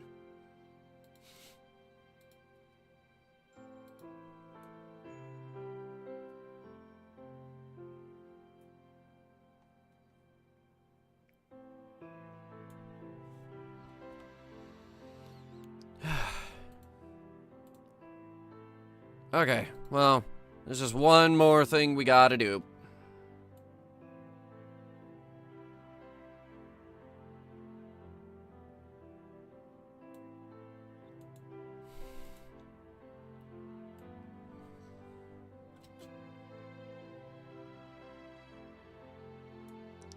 Jeb, I don't think you're gonna need that parachute.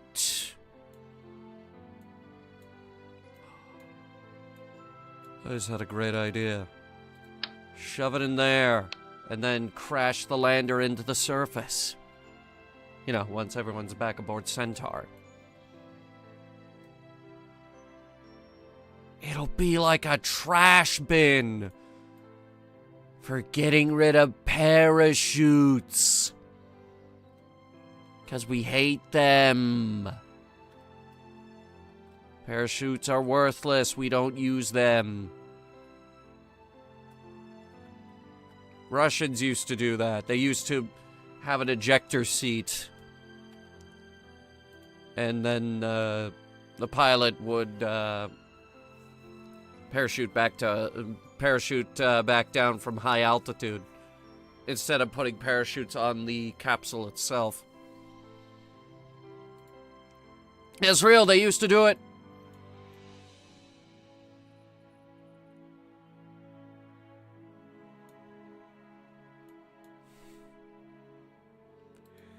Site name, The Other Side. Plaque text. Chat told me to land here. ...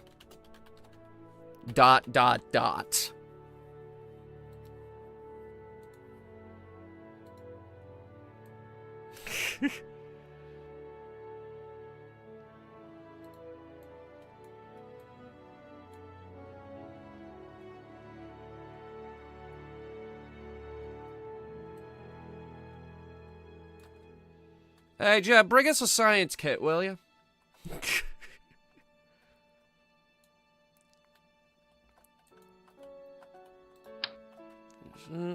Grab it.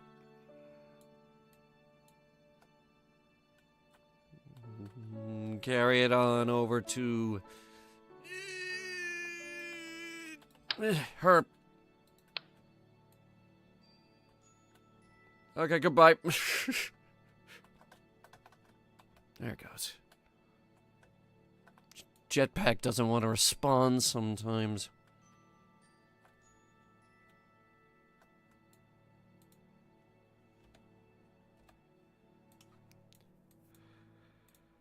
Okima. What sort of scientific tomfoolery shall we get up to today?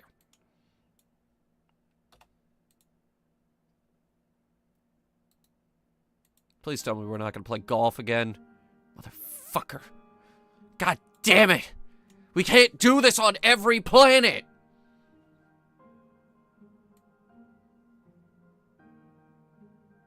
Miles and miles and miles.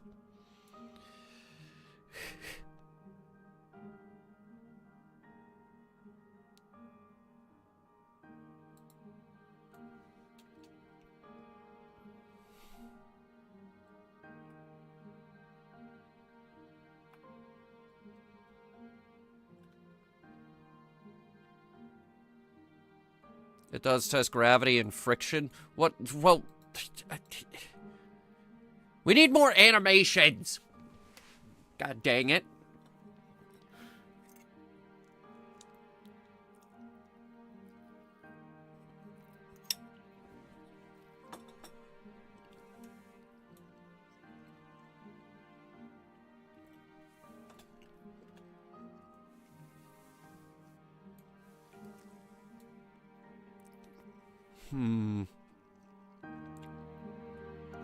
I need to go to the Space Center. I think the audio stopped. It isn't.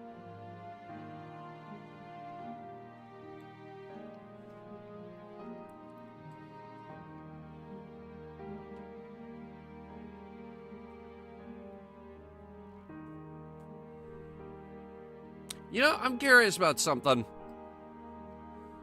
Hang on. I want to see something.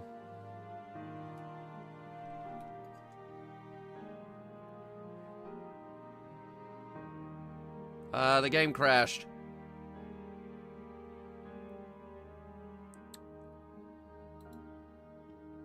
Folks, I think that's a sign.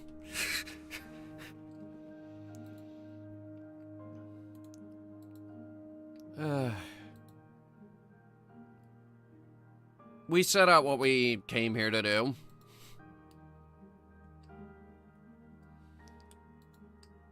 Let's see if we can raid somebody.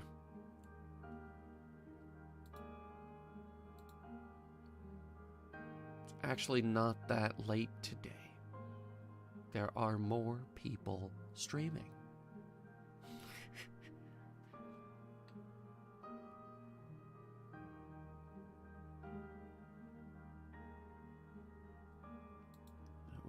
You. The Pixel Link people. Technical difficulty song? No. I mean, we landed, we landed on the planet. There is theoretically no reason to continue. Technically, the moment we touched down, I could have ended stream.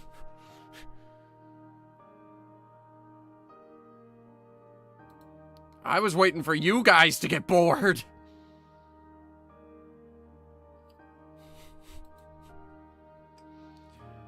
But nobody did. So, tomorrow, we've got Zenless Zone Zero. And again, that might get delayed. I don't know yet. We'll have to, like, that is something we're actually gonna have to wait and find out. Because I don't know how long it's gonna take me to drive out there, and I don't know how long it's gonna take me to drive back.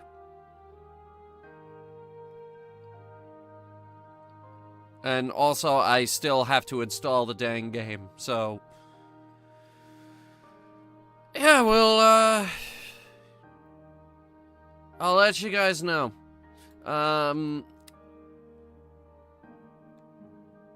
And hopefully, next week we, yes, tomorrow is Zenless, is the Triple Z. Is the Triple Z game, is tomorrow. So that's good, look for that.